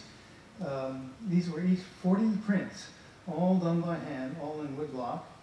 And on the lower right, from a different series called Paysages Bretons, Landscapes of Brittany, a lobster boat at the mouth of the Trier River. One on the top is from 1892. These are all in the early 1890s. And in particular, the one on the lower right has been compared to, lo and behold, one of Hokusai's 36 views. Yeah, I find, is this valid? Is it not? Anyway, it's very interesting. So they were using the method, and they're beautifully done. You know, these are they're not very finely crafted the way a Japanese print would be, but they're very expressive, and it was really as a bold graphic medium that they were tremendously appealing to the French artists. Finally, on Rivière is his masterpiece in the Japanese-style woodblock medium, a 5-sheet wide print. This is in the Oban size. So such things were done in the Meiji period, actually. There were a lot of triptychs, but not many pentaptychs. And where he got this idea, it's really hard to say. So this shows an annual religious procession in Brittany. Le Pardon, it's called, the name of the ceremony, of Saint Anne de Palu. It's held every year in the end of August, and seems to today attract hundreds in the parade that you see here of people in the Breton costume. People don't wear it that much anymore, but they dress up in local costume, plus thousands of pilgrims apparently, and still goes on. The church behind was itself completed only in the 19th century, in 1864. So each sheet, if you look closely, you can kind of see where they're divided, but it's hard. Each sheet is, again, an Oban size. Japanese paper, they always printed on washi, Japanese paper, which was easily available. It required the intricate carving of 5 key blocks and some 50 color blocks, requiring more than 3 months of work by Rivière, followed by 2 months for printing 200 copies. I was able to find on the internet a copy of a single sheet. This is the one on the far left. You see, he did it sort of like a panorama, so that the procession is kind of going around the building and he keeps changing its angle. So this is the one on the far left where they're now going away, where they were arriving on the right. It's a remarkable print, or set of prints. Fantastic. So, so this is, it happens to be in the Santa Barbara Museum of Art as a single sheet. So apparently what unscrupulous dealers do often with the triptychs of the Meiji period, for example, is to cut them apart or pull them apart and to sell them separately. You make more money that way. So this is the only thing they have. And if you go to the internet, you can find single sheets from this wonderful 5-piece work. So that was Rivière's masterpiece. Okay. Now moving quickly across the English Channel to London, where 3 or 4 years later in time, the English always seem to be a bit slower than the French, there was emerging a serious interest in what was known as the Japanese manner of color woodblock printing. As in France, this was a time when artists were increasingly interested in ways for themselves to break free of the grip of professional wood engravers, who worked literally across the grain in a very stylized system for representing monochrome gradations with a scheme of ever increasingly thin lines or complex cross-hatching. It was an artisanal technique that could be mastered only after long training, and that no young artist would ever wish to master. So the much greater simplicity of the Japanese manner, working with the grain, quite literally, something even a beginner could manage with a little practice, had much appeal.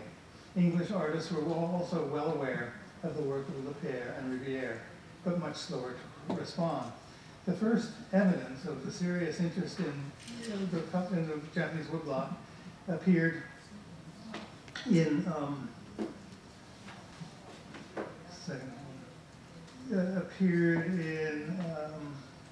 in an article in a new magazine called The Studio. This became a very influential art magazine in the, I think it began in 1991 or 92, and it included here, as you see on the, an article on woodcut printing in watercolors. It was basically a description. There were two articles. One was a report on the Tokuno report that Helena Wright will be talking about tomorrow in a talk. But it was also this artist, Batten. Let me just remind myself of his dates. Yeah, John Dixon Batten, describing his struggle to figure out how to make a Japanese woodblock print.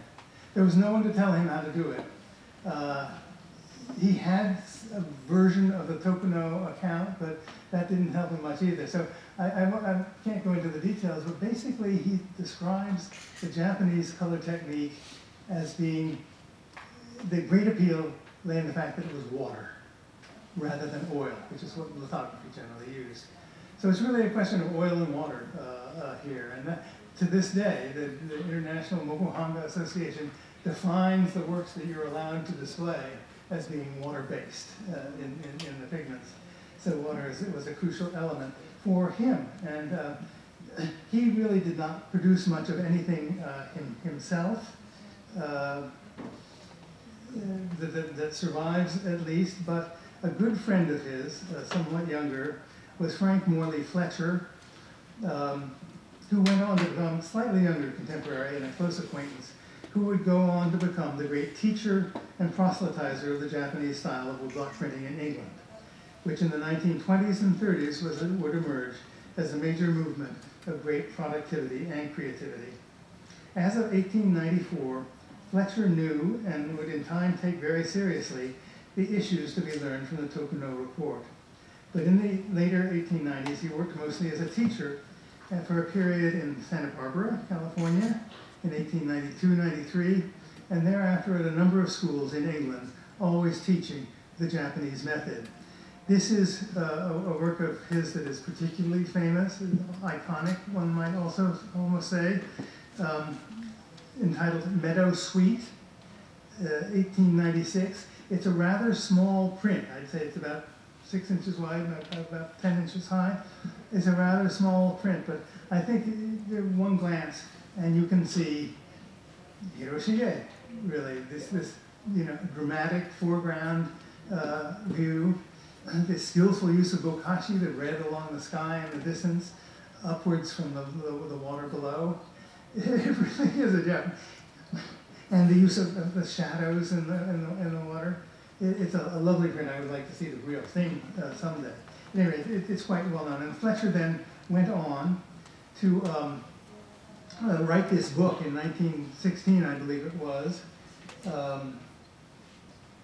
1916, woodblock printing, is simply what he called it. A description of the craft of wood cutting, a color printing based on the Japanese practice. And this was a very influential book, and it's worth reading today. It's very interesting and very, very accurate. And in that book, he says at the beginning that the Tokuno report was very influential. That was their handbook, really, in trying to put this all together. Okay, finally, I want to turn briefly to the last person I'm talking about, and that was Arthur Wesley Dao in the United States. He's an interesting character. I will tell you that.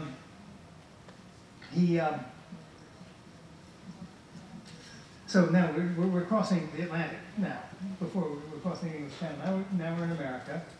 And there was there as well as in Europe, particularly in the big cities, Boston, New York, Chicago, St. Louis, Minneapolis actually, there were a lot of rich industrialists who vied with one another to buy and pay a lot of money for Japanese prints.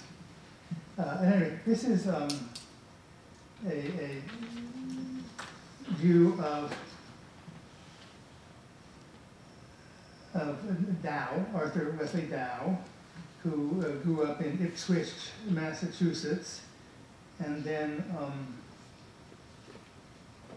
and wanted to become a painter. So he went to France in the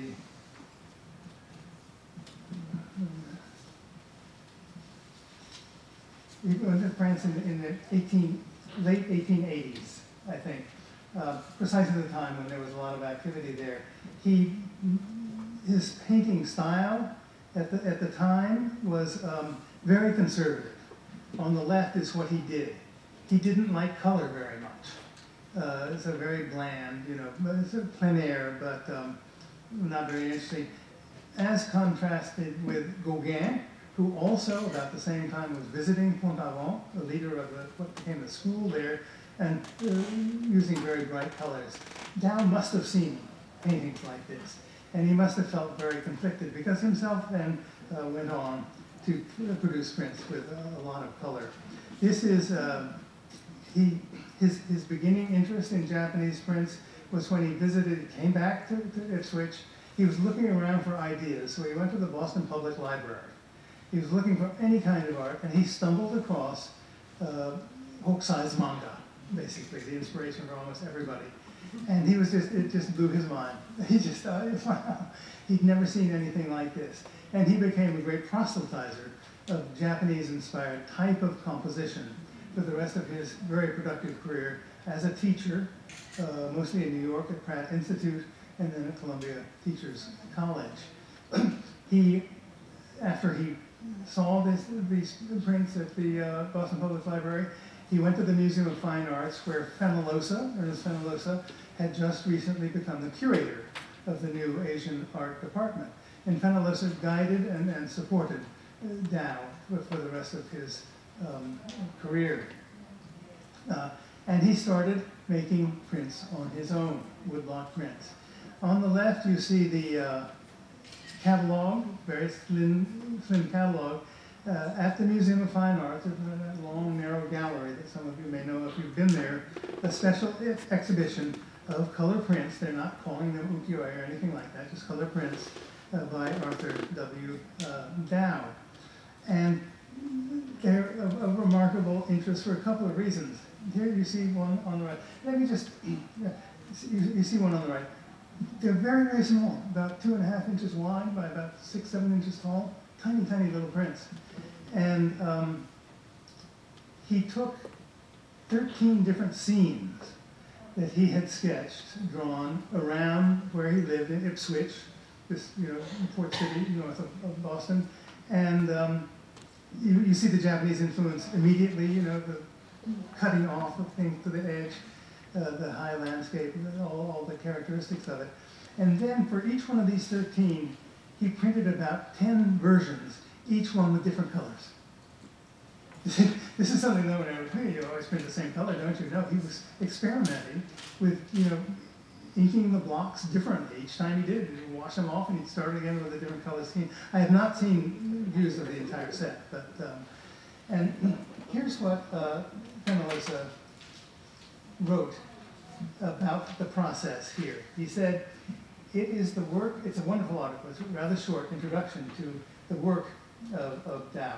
It is the work of the individual artist from start to finish. The same designer, planner, and carver next charges his blocks with color, varying in tint, shade, and hue to any degree, and like the Japanese, in such a way that gradation is already effected before the printing. The artist is as free with his blocks as the painter with his palette. This was exactly the kind of thing that actually Tokuno, actually Sylvester Kuller, had written so impressed him about the nature of the Japanese printer that they were actually painting the blocks. They used a brush. And gradation is a form of painting, so every single one is different. And anyway, that's what now Dao is carrying to an extreme. So this is an eloquent justification for what over a decade later in Japan would come to be known as Sosato Hanga, by which a single artist did all of the stages that were previously subjected to an intricate division of labor. The same concept had already been put into practice in France in particular, but also by Fletcher in England. And to conclude, I want to mention an example of collaboration today. This is an article by Claire Cuccio. I'm going to send all these references out separately. They'll be attached to a future version of my talk online, I believe. Claire Cuccio is a great expert in crafts and Japanese prints in particular. She was a key organizer in the very first International Mokuhanga conference in Kyoto and on Awaji in 2011, as I recall. At any rate, she got to know a lot of the printers and carvers here. And she wrote this when a copy is an original, the Sato Woodblock Print Workshop and Rebecca Salter. In this photograph, in the middle, is Kitamura Shoichi, who will be giving a talk tomorrow, I believe, and a presentation the following day, and who taught me the rudiments of carving Japanese woodblocks this past spring. I didn't get very far, I have to confess, but he taught me a lot, and I can see how hard it is, but how skillful he is too. Anyway, he is there in the workshop of Sato Keizo, a master printer whose father, I think grandfather as well, were in the trade, and is still going strong, doing a lot of special commissions. And one of those commissions came from Rebecca Salter. It's a series of 4 prints actually called Quadra. Just 4 of them is what it basically means. And you can see one of them, I don't think it's this one, the one sitting on the table in the photograph to the left. You see them sitting, discussing. So that's Kitamura-san in the middle, and I think that's Sato-san on the right probably, and on the left maybe is a printer. In fact, I forget exactly who is who. At any rate, this is right in Kyoto. There's still very active workshop to this day. And it's a very interesting article describing how this incredibly finely detailed, elaborate painting, on the right it's a painting, was translated into a woodblock print. I'd be interested to see the original. Kitamura-san, I know, is working on another print of Rebecca Salter right now.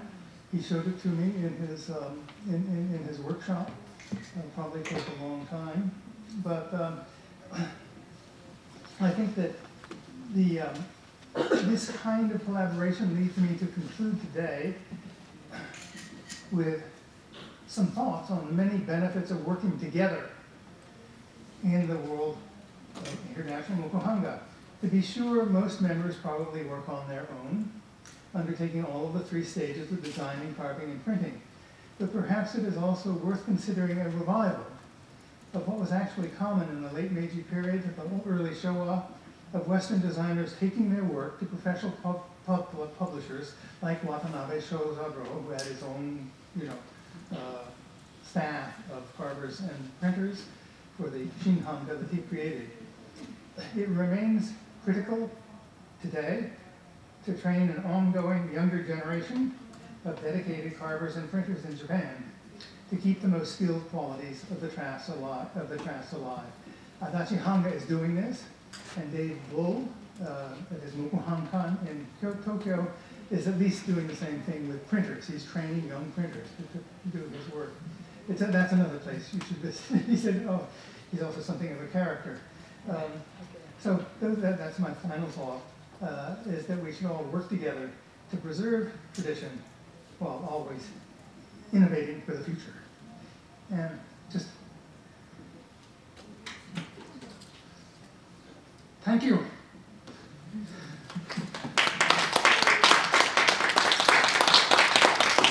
are my teachers.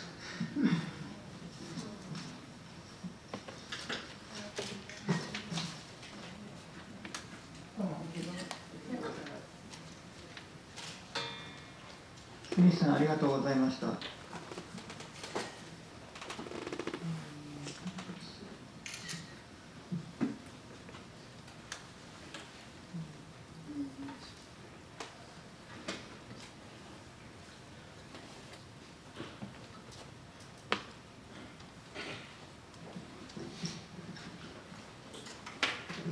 続きまして、Boku-Undoの、松井高成さんに、基調講演を行っていただきたいと思います。まず最初に、松井高成さんについてちょっと、紹介させていただきます。株式会社Boku-Undoの専務取締役工場長を経て、現在は顧問をされています。1947年、奈良県の生まれで、Boku-Undoの専務取締役として、伝統的な製法を科学的に研究・実証しながら、固形炭と液体炭の製造販売を行っています。近代化により、すす、にかわなどの入手が難しくなると、独自に研究・製造を行いながら、炭作りを守っています。それでは松井高成さん、よろしくお願いいたします。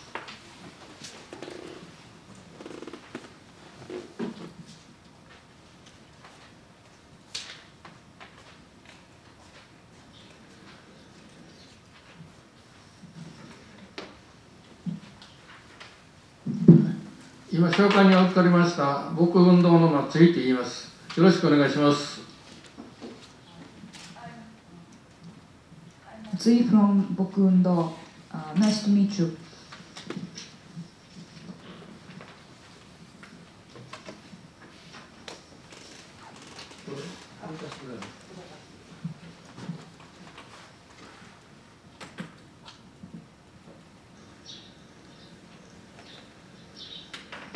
一応組合のですね、製造工程のビデオを見ていただいてから、質疑応答に入りたいと思いますので、よろしくお願いします。炭の黒。First, let's watch the video by Sumi それ Production は Association. 炭に5歳ありというくらい様々である。Q&A session.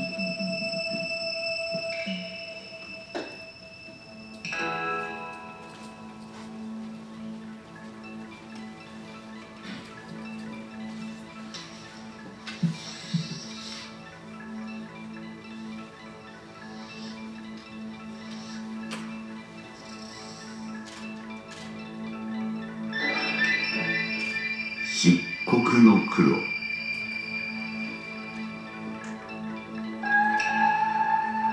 青みのある黒。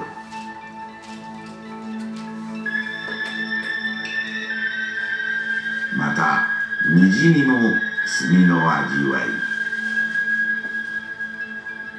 書にとどまらず水墨画など使い手によって炭の黒はさまざまな表情を見せるのである。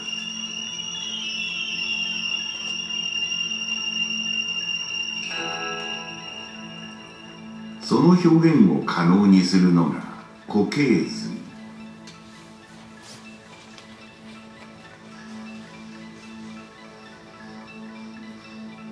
炭の種類もさることながら、炭り方によっても炭色を左右する。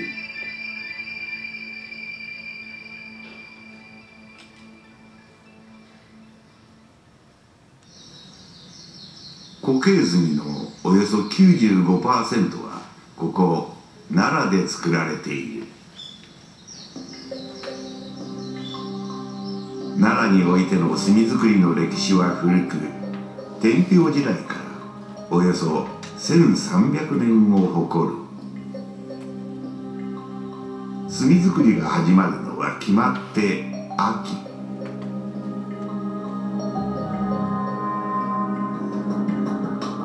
主な原料はすすとにかわ。その伝統的な製法は職人の手によって今も守られているのである。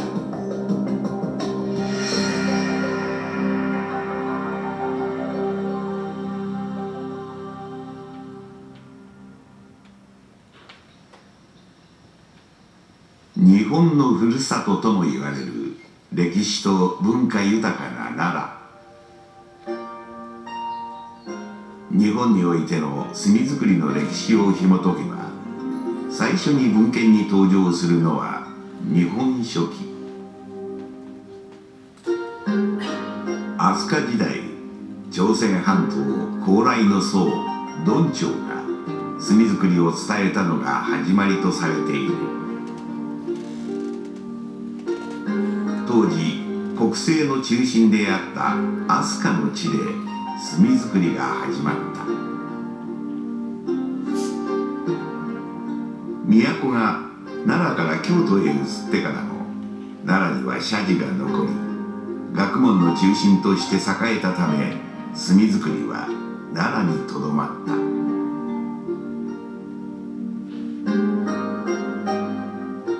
興福寺は奈良においての墨作りの中心的な役割を担った。正倉院には最古の墨が今も保存されている。墨は古くから筆記材料として使われてきた。数百年の風雪に耐え今日まで日本の歴史を語り伝えている。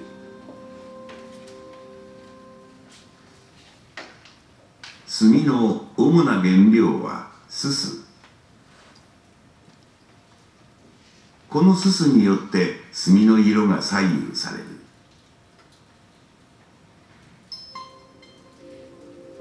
油を燃やし、そこから出るすすを集めるという気の遠くなるような時間と手間を必要とする。これを採煙という。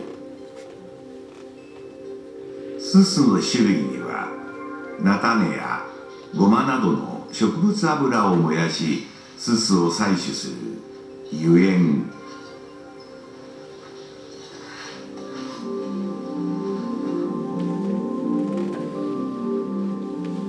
松ヤニを多く含んだ松の木を燃やしすすを採取する硝煙、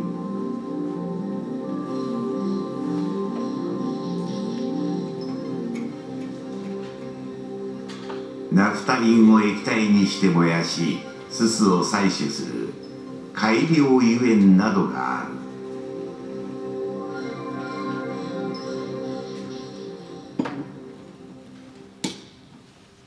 そして粉末のすすと練り合わすことで墨の形を整えるにかわ。これは動物の皮などを煮込んで抽出した成分を固形化したもの。にかわの持つ接着力によりすすを紙に定着させることができるのである。にかわには独特な匂いがあるため、麝香や龍脳などの香料を使用する。この香りによって気持ちを落ち着かせるなど鎮静効果を得ることができる。すすの種類やにかわの組み合わせによってさまざまな墨色が作られるのである。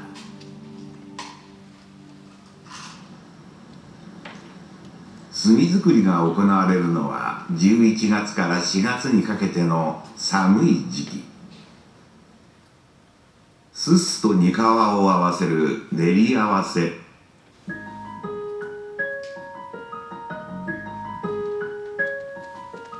粒状にしたにかわを湯煎機にかけ液体状に溶かす。暑い時期はにかわが腐りやすいため墨作りは冬場に行われるのである。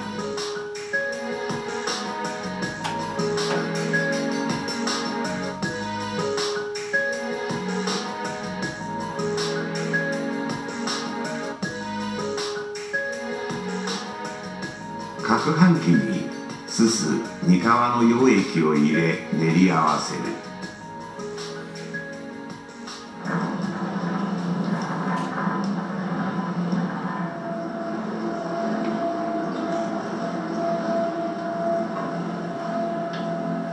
香料を加える。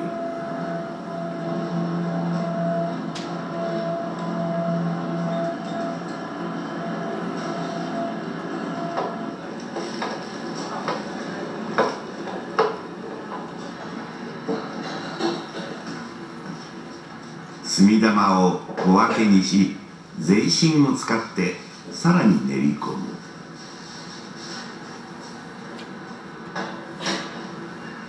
商品のサイズに合わせて小分けし、さらに手もみ。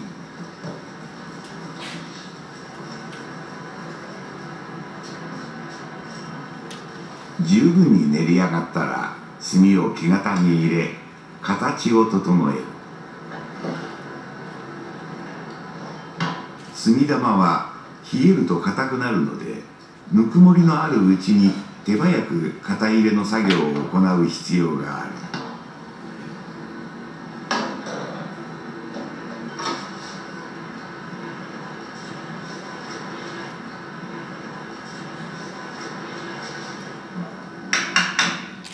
型出し。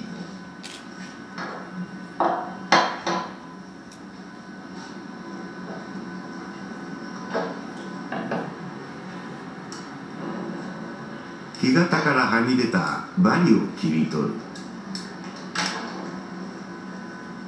墨の重さは型入れの時 26g を一丁型とする。その大きさや形はさまざま。大きいものでは10丁型というものもある。墨の形や模様を作る木型も職人の手によって作られている。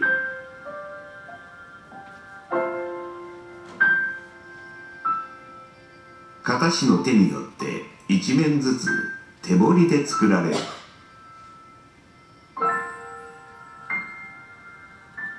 文字や図柄は反転して彫刻。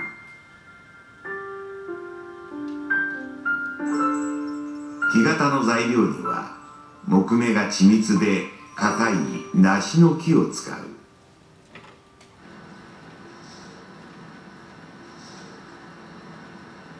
木型から取り出された墨は柔らかく、外気に触れると乾燥が進み割れるため、早めに生箱に入れる。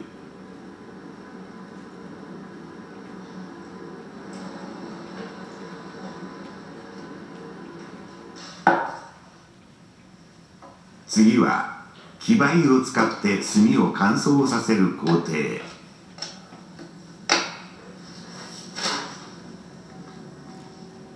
木灰の上に紙を敷き、墨を並べる。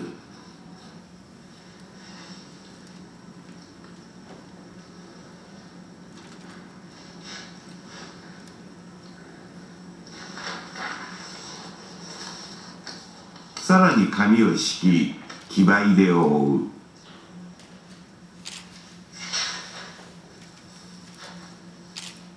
この灰によって墨の水分を吸い取っていく。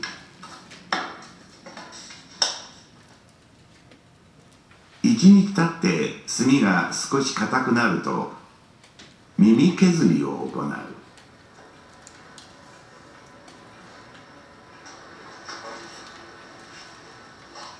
型入れ時にはみ出した針をカンナを使って削り取る。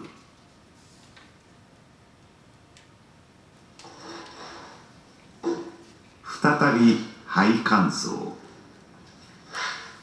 墨は一気に乾燥させると変形したり割れたりするため、水分を多く含んだ灰から徐々に乾燥した灰へと毎日入れ替えながら乾燥を進める。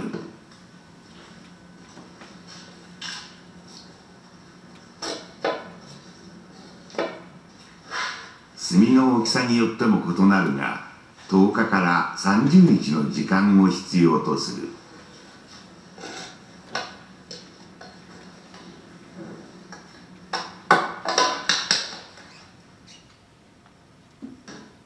灰乾燥で硬くなった墨を藁で編む。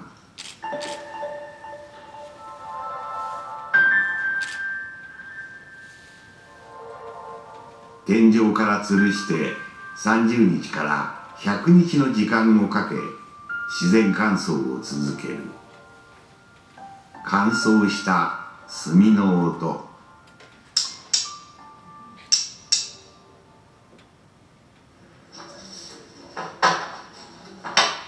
炭の汚れを取る水洗い。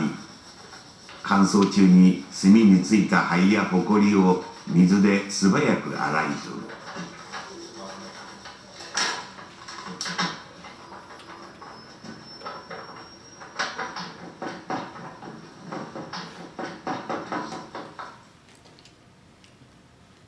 炭の表面仕上げには艶を出す研ぎ仕上げと艶なしの生地仕上げがある。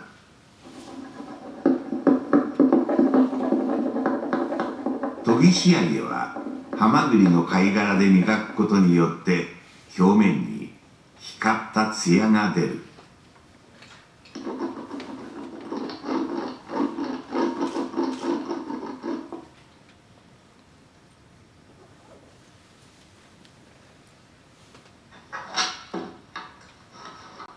生地仕上げは表面に上薬を塗ることで木肌がそのまま出る。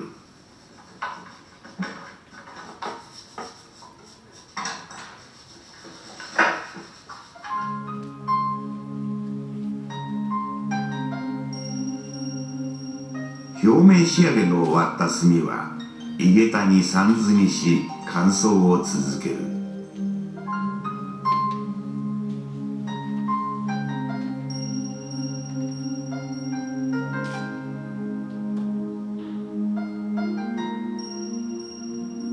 仕上げには炭の文字や図柄に金粉や銀粉を使い彩色を施す。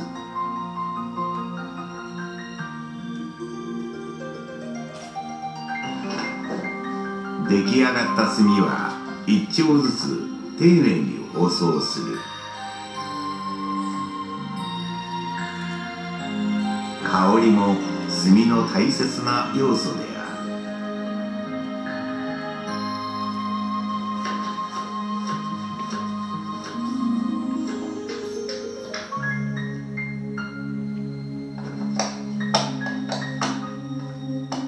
いくつもの手間と時間をかけて奈良炭は作られている。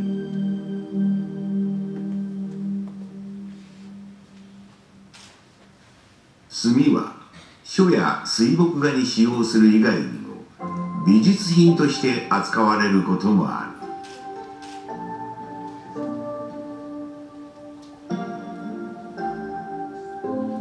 炭の形と図柄は墨符として残され受け継がれてきた。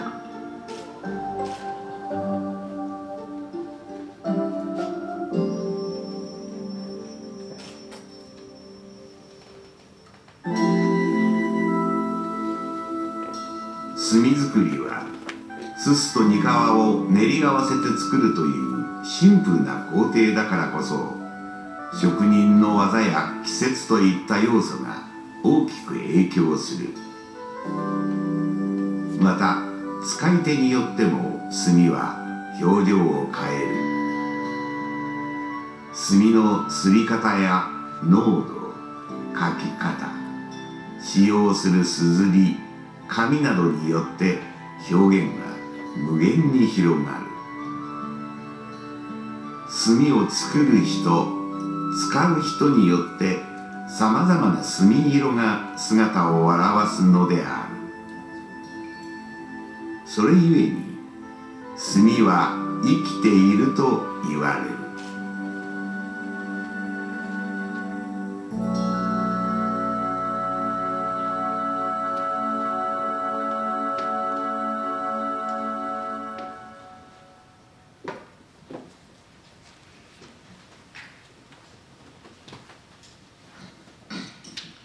今炭の作り方っていうんですか、そういったものをご覧いただいたわけですけれども、前もってですね皆さん方の方から、質問をいただいております。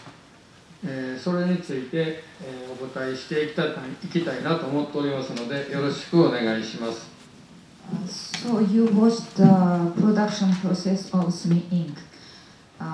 Mr. Matsui received some questions from artists in advance, and he's going to go through these questions first.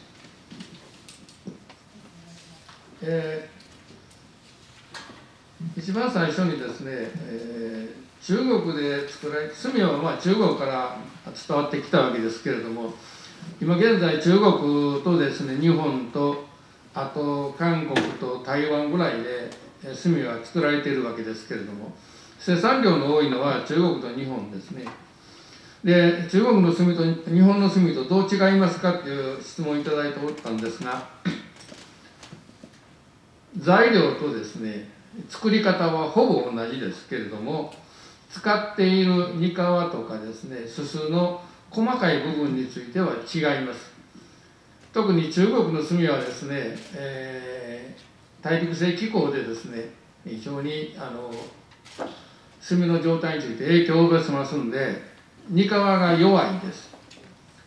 力の弱い、粘度の低いにかわを使って作っています。日本の場合はですね、力の強い墨で作ります。容量的にはですね、初円とか油円10に対して中国は10から12ぐらい、日本は6割 0.6 ぐらいですね。まあ、そういう作りになっております。で、にかわの量が多いほどにじみやすくですね、伸びが良くなってきます。ただにかわの量によってですね、色が非常に薄くなったりとか変わったりしますけど、日本の墨の場合はですね、にかわ量が少ないんで非常に黒く感じます。まあ、そういう違いがあります。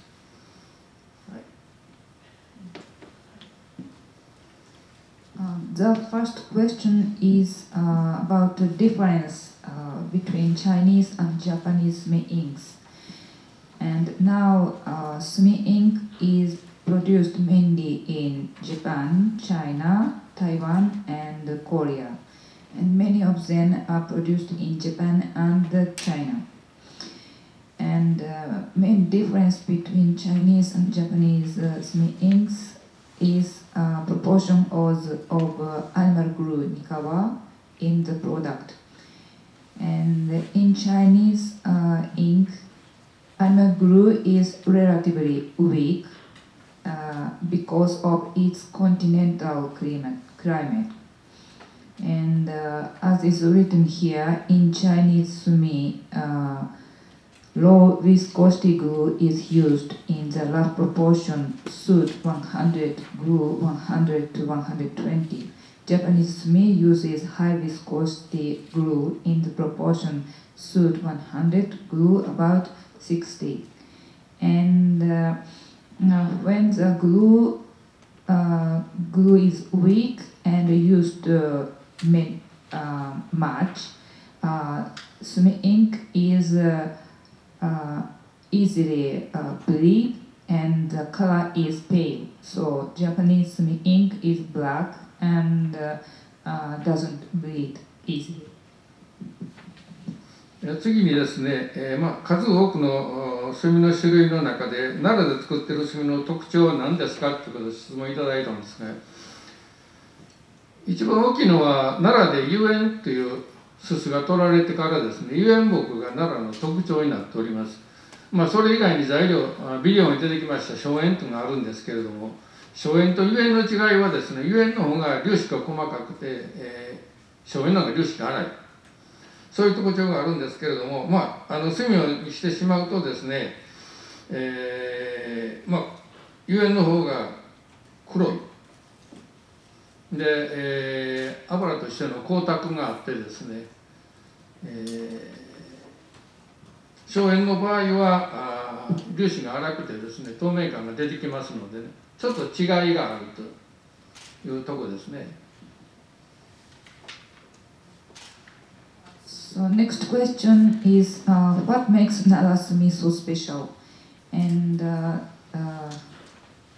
Narazumi contains many high-quality burnt oil. It is called in Japanese yuen. And there is another oil, or soot from pine. And high-quality burnt oil, when high-quality burnt oil is used, sumi grain is fine, and its color is black, and it is very glossy. While when soot from pine is used, grain is rough and transparent. So Narazumi is more black and glossy because it contains lots of high-quality burnt oil. 次にですね、炭作りの職人になるためにはどうしたらいいですかっていう話だったんですが、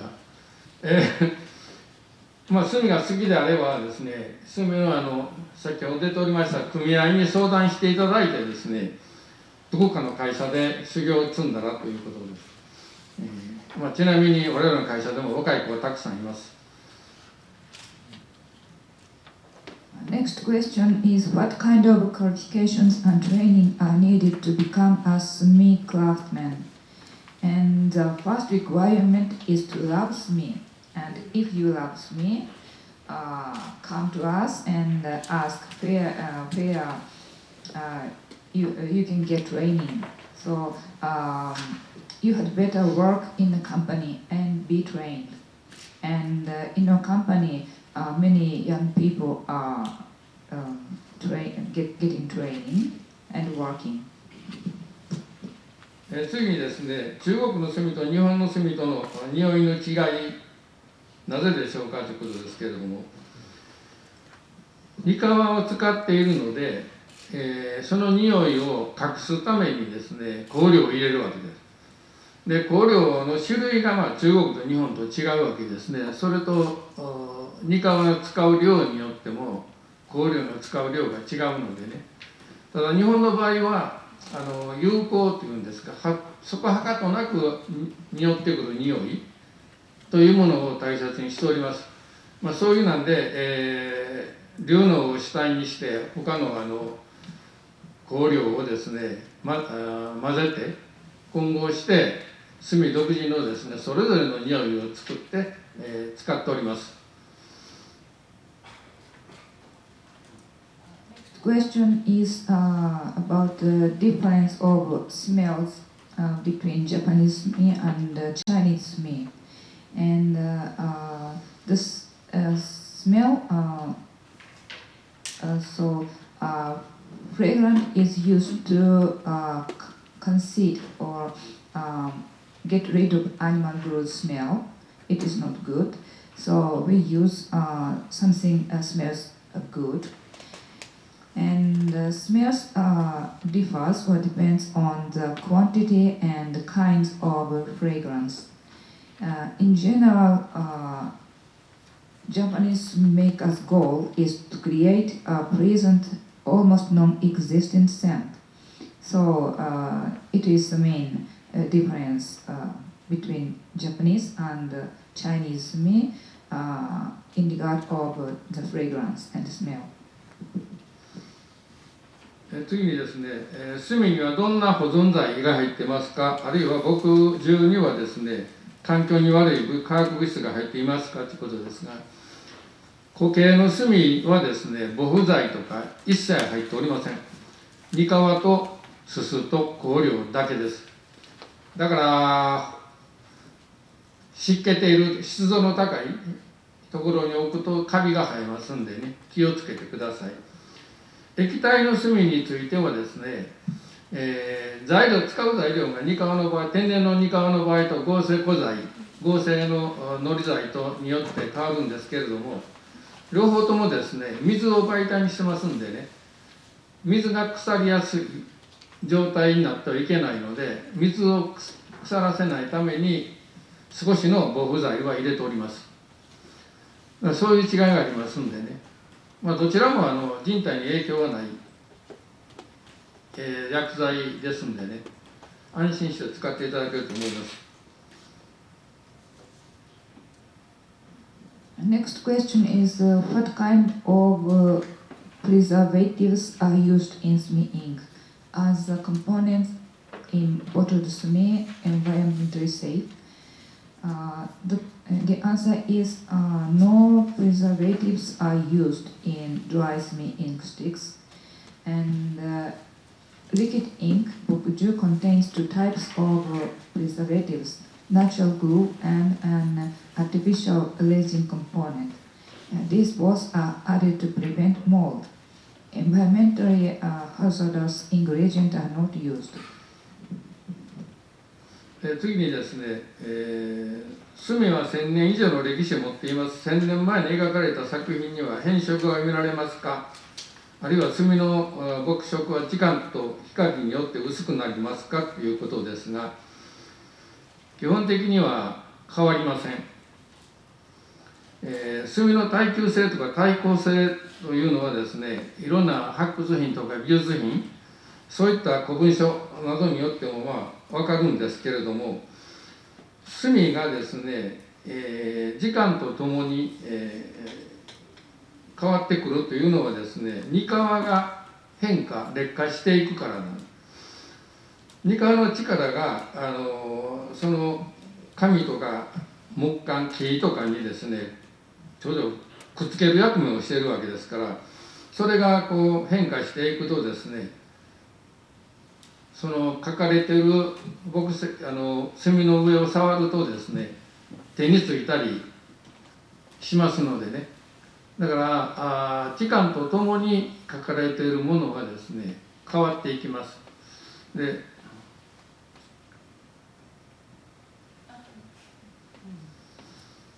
Next question is how well has SME work survived through the centuries? Does SME fade in time? The answer is no, it doesn't. It doesn't fade in time. But animal glue becomes weaker or worse. And when the glue is weak and very old, the suit can also become loose. The surface can smudge with the touch of a hand. And yes, this glue sticks SME to wood or paper. So when it becomes weak, SME can come out of these things. But in general, SME itself doesn't change. 次にですね、世界がデジタル化する中で墨を使う人たちが大きく減ると予想されますかということですけれども、時代とともに今現在はどんどん減っております。使われる方が減っているのが事実ですね。すでに芸術材料になっていますのでね、書画芸術がある限りはその分野での大きく減少するということはないと思いますけれども、実際使われている数は減ってきています。Next question is how has digitization affected the use of SME? What are the prospects for SME in the future? Actually, we have already witnessed a decrease, but SME is still used in creative calligraphy and ink painting, so SME won't disappear. But of course, its use is decreasing. 次にですね、売れ行きが悪くなったら墨作りの技は失われる恐れはありますかということです。現在人材がですね、枯渇していくとですね、伝統技術というものは継承するのが難しくなってくるわけですけれどもね。だから今は我々もそういったものに苦慮しているというのが現状です。Next question is when SME sells worse, the technique of SME making can disappear.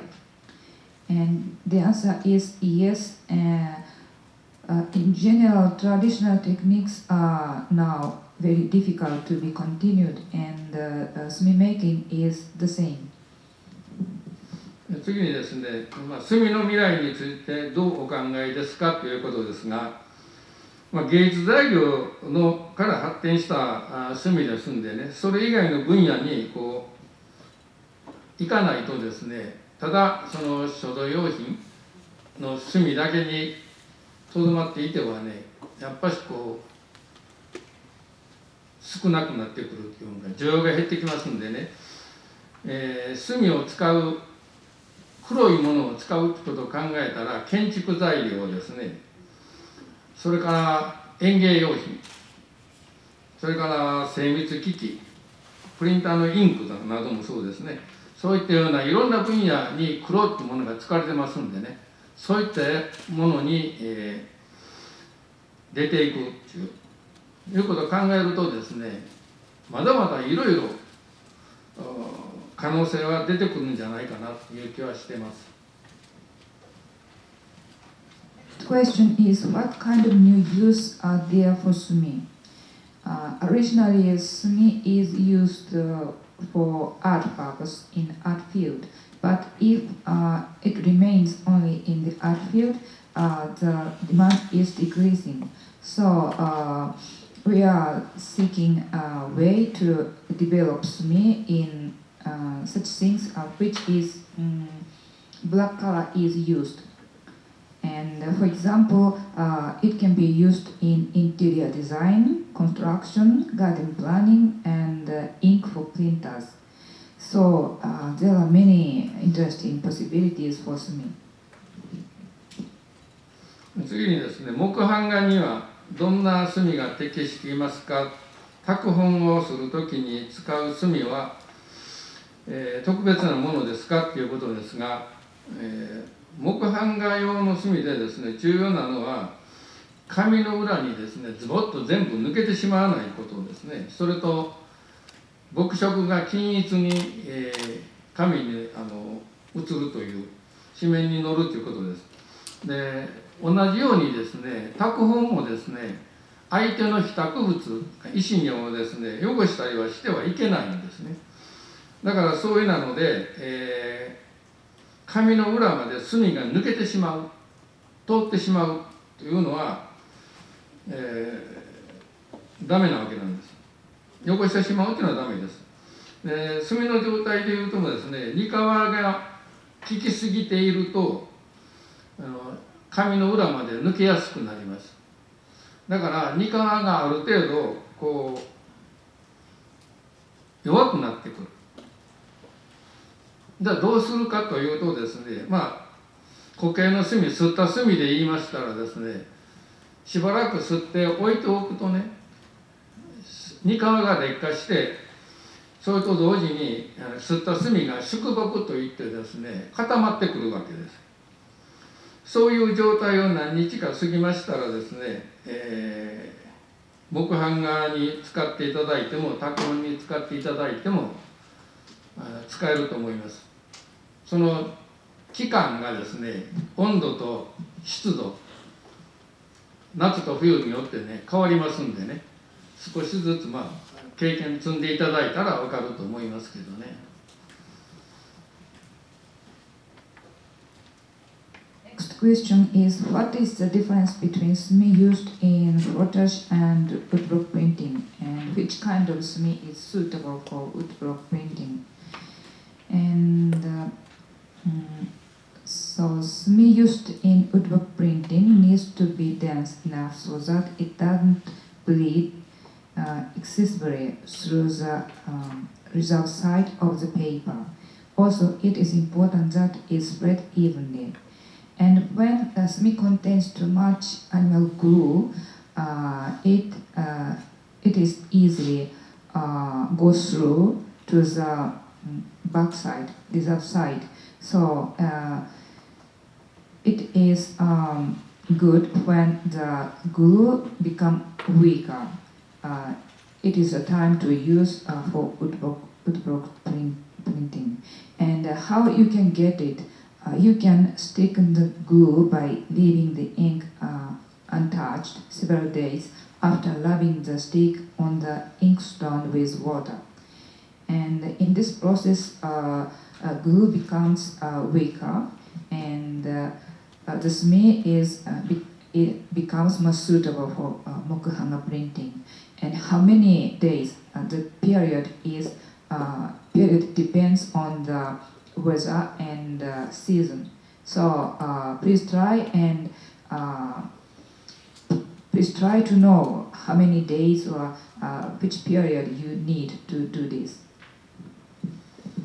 次にですね、1880年代に伝統的な高品質な墨の需要が落ちましたか。そうだとしたら奈良での墨の生産は減りましたかということですが、1880年では私生きておりませんので分かりません。だから歴史を調べないと分からないんでね、ちょっと分かりませんで済ましてください。Next question is about sumi production in 1880s. But Matsui-san wasn't born at the time, so he doesn't know, and he needs to study. 次にですね、すすから作る奈良の墨は活版印刷に適していますかということと、奈良の墨製造業者は活版印刷用のインクを製造できるような調整をしましたかということですが、私の知る限りではですね、活版印刷の墨は製造していないと思います。で、おそらく油性のものが多かったんじゃないかなという気はするんですけれども、ただ私が若い頃にはですね、コロタイプ用のインクは過去に製造しておりました。だがコロタイプの印刷技術がですね、変遷とともになくなりましてですね、現在ではニーズがありませんので製造しておりません。あればまた作りますけどね。言うても私年いってるんで分かりませんわ。生きてる間やったんだけど。Next question is, how did water-based sumi ink fit in the new printing process with metal typeface? Answer is, traditional water-based sumi ink does not work with metal printing.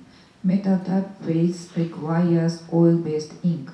Sumi was applied in color-type printing in the turn of the 20th century, but the technique was very short-lived and has practically disappeared. And Matsui-san says, theoretically he can make it again.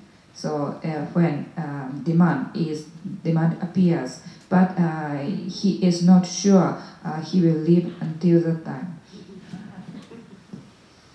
次にですね、水墨画やあるいは書家からの奈良の高級な墨に対する需要は明治期に変化しましたかということですが、一番変化したのは明治期じゃなくてですね、昭和の中頃あるいは戦後ですね、学校教育現場からはですね、手軽に使える学校の教育時間が短くなったんで、手軽に使える液体墨のニーズが高まってですね、現場から簡単にできるものを作ってほしいということ、それとですね、書家の展覧会活動が活発になってきてですね、作品が大きくなってきたわけです。大型化したわけです。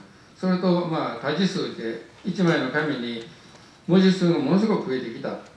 そういう広がりの中でですね、固形墨とか液体墨というものはいろんな種類が出て需要が増えてきたということです。Next question is about demand to sumi and when it increased. And the person thought in Meiji year it increased, but Matsui-san says the biggest increase was shown after the World War II, so in Showa era, when Japanese schools began to teach calligraphy in school curriculums, and school children needed to buy liquid ink, so demand increased at that time. And the second reason is calligraphers became make bigger works. So when their works became bigger, they need more sumi. They needed more sumi. So lots of kind of liquid and solid sumi inks were produced, and there was a good production at that time. 次にですね、自由貿易により日本から西洋や中国に上質なインクや墨を輸出できるようになりましたかということですが、今現在輸出しております。西洋、中国、韓国はじめいろんな国にですね、墨は輸出しております。Question is about export of sumi, good high quality sumi. And this one says, yes, we are exporting good quality sumi to China, Korea, and Europe, and many other countries. ここ10年で墨の生産はどのように変化しましたか。で、コロナの影響を受けた時期はどうですかということですが、固形木ですね、数墨についての生産量は年々減ってきております。一方、液体の生産はですね、年々増えてきているわけですね。またコロナの状況でですね、各種の展覧会活動や学校での書道がですね、中断されたりなくなったり減ったりして、需要は少なくなってきています。Next question is about the change of demand to sumi during the last 10 years and the influence of COVID-19 on sumi production. The answer is the production of sumi ink sticks has declined by half during the past 10 years. On the other hand, bottled ink has gained favor and the production has doubled. COVID closed down galleries, schools, and hobby circles. They has strongly affected the demand for ink. 最近の墨製造は環境問題に考慮をしていますかということですが、墨自体がもともと SDGs のような製品ですので、液体に関しても最近はですね、環境負荷の少ない原材料や資材、生産方法を考えて製造しておりますし、社内で研修会なども開いております。Next question is, are there any anxieties or worries concerning the environment and the production of sumi ink? The traditional production process of sumi ink is environmentally safe. Even the making of bottled ink has only a minor effect on the environment, but the harmfulness of the production of traditional sumi ink sticks is next to nothing. And they are studying this question, and sumi meets STTs originally, so it is okay. 次にですね、ヘイリー・スミスさんから質問だったんですが、石井剣道賞のですね、錦絵の彫りとすりで、著書は使いこなした墨すりという専門用語を使用しています。剣道さんによるとですね、版画で使う墨は付け墨、つまり使って短くなった固形木を版画用としてリサイクルしたということです。昔は大量の固形木が使用されていたと思いますが、墨をするのが大変なほど短くなると、こうした小片の墨はですね、リサイクルされていたのですかということですが、墨がですね、吸っていくとだんだん短くなってきたときにですね、その短くなって手で持てないような状態のものはですね、昔は寒の水って言いましてね、冷たい水、一番寒い時の寒の水に墨を浸して、そして墨を柔らかく中まで水分を含ませた後ですね、上水をほかすわけです。そして、ふやけた墨をですね、今度はちょっと温めてすりつぶしてで液体にします。その液体はですね木版画や拓本に使われていました。今や、お寺のなんていうのかな教本を吸っている、ところなんか書いてないですけどね、そういうところでの需要はありましたですね。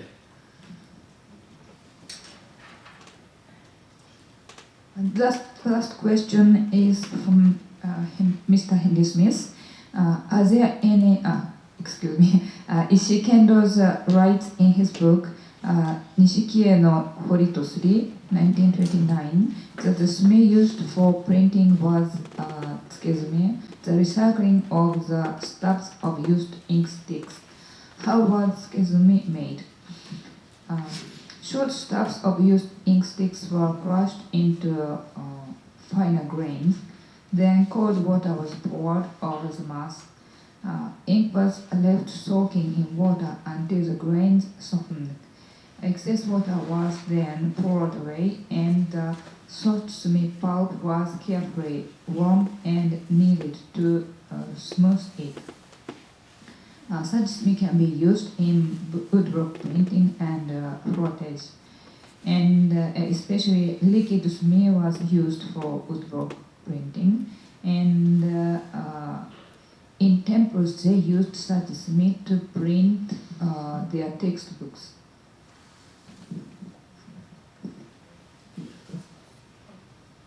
なんかまだ聞きときます。それでは他にご質問がある方は挙手をして質問をしてください。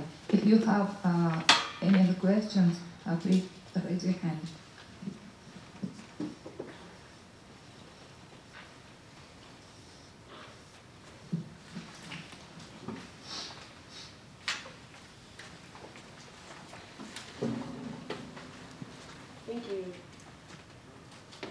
Thank you. That was a fascinating presentation. I have a question. When you're buying black ink, how can you tell the color? Is it, if you want to have a dark black versus blue, like how can you tell the color when you purchase the ink? Or is it based on the amount of water you mix it with? Is it based on the amount of water you mix it with, or is the black, each black is a different color?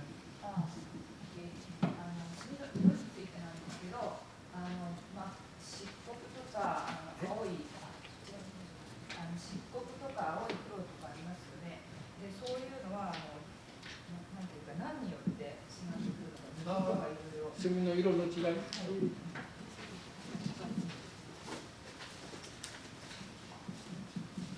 ですね、墨の色の違いはですね、墨の粒子、墨の粒、原材料のですね、粒の大きさ、原材料の粒の大きさによってね、光が当たった時の乱反射で色が違って見えるんです。それともう一つは、にかわがその周り、すすの粒子の上に膜を張りますから、そのにかわの使い方、種類によっても多少色が変わります。で、いいですか？はい。で、それでですね、続きますといいですか？続き、さっきそれ言っていただいて。The color of sumi depends on the size of grains, and when size of grains differs, reflection of light on the grain differs, and it makes different colors of sumi.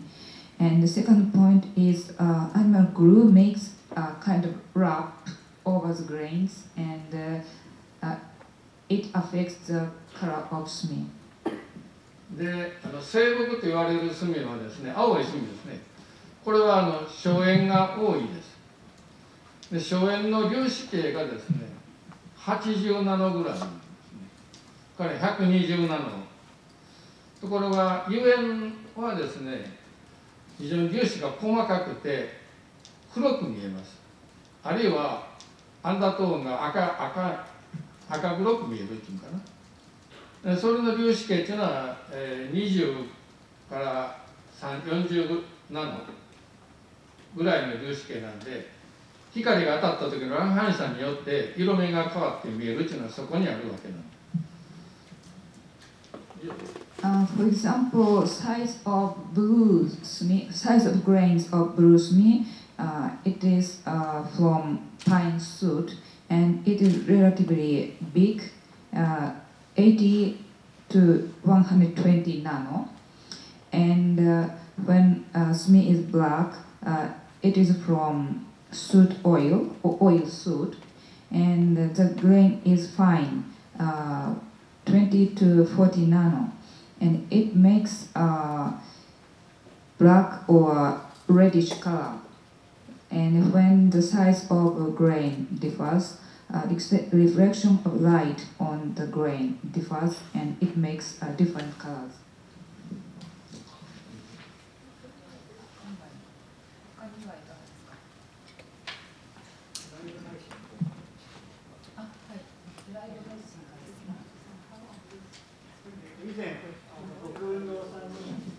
以前僕運動さんに伺った時に100年以上前の古い墨があったと記憶しているんですけれども、そのような古い墨は何か色の変化とかが起きるんでしょうか。あともう一つ、僕運動さんにある一番古い墨は何年前のものでしょうかということです。我が社の一番古い墨、私いませんので、生まれてませんので、いつ頃作られたか分かりませんけれども、少なくとも100年200年ぐらい前やと思います。で、100年200年前の墨が出てきたとしてもですね、吸ったってね、光沢がなくて二側がもう劣化してますので、普通の紙に書いてもですね、すすけた黒、光沢のない黒の墨になります。で、触れば手に墨がつきます。だからおそらく博物館かどっかに行かないとないんじゃないですか。小林さんありますか？あそこ一番古いんでね。The question is, when the person was at Boku-Undo, he saw a very old smith stick, maybe more than 100 years. And the color changes when the smith stick is old. And the second question is, how many years the oldest smith at Boku-Undo? Matsui-san says, I don't know how many years, but maybe 100 or 200 years. I wasn't born again, so I don't know, but something is very old. And when you make liquid from very old smith stick, its animal glue is very weak, so it doesn't give a good color. It isn't glossy, it isn't brilliant. And when you touch such sumi, it smudges. Maybe in Kobayan there is more older sumi because Kobayan is older.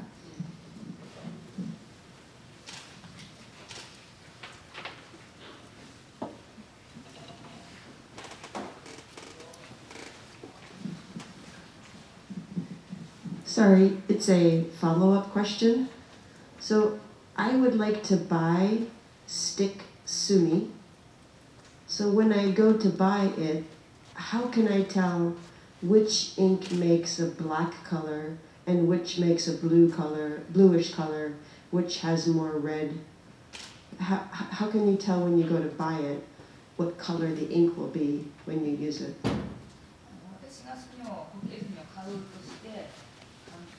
色を青い色、黒い色、赤色っていうのをどういうふうにアドバイスしているか。アドバイスというか、自分で墨を変えたいときにこんなのがいいというのを色についてどういうふうにその方は言ってくださるかということです。墨の色がですね、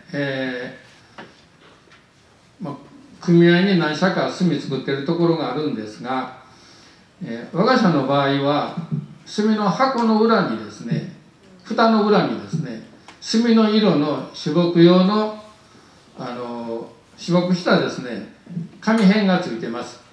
濃い時と薄い時と。でそこにはですね、青木とか茶木とか黒とか、そういうな色が見ることができますんでね、そういうなもんで選んでいただいたらと思いますけれども、他のメーカーはちょっと私も知りませんのでね。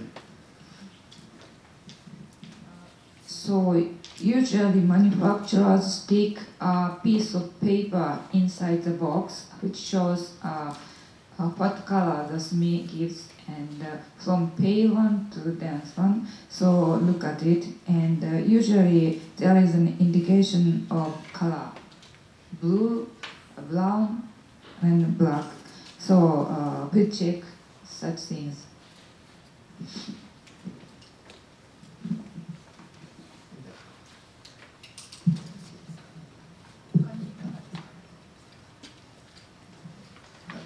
どうもありがとうございました。失礼いたします。Thank you for your attention.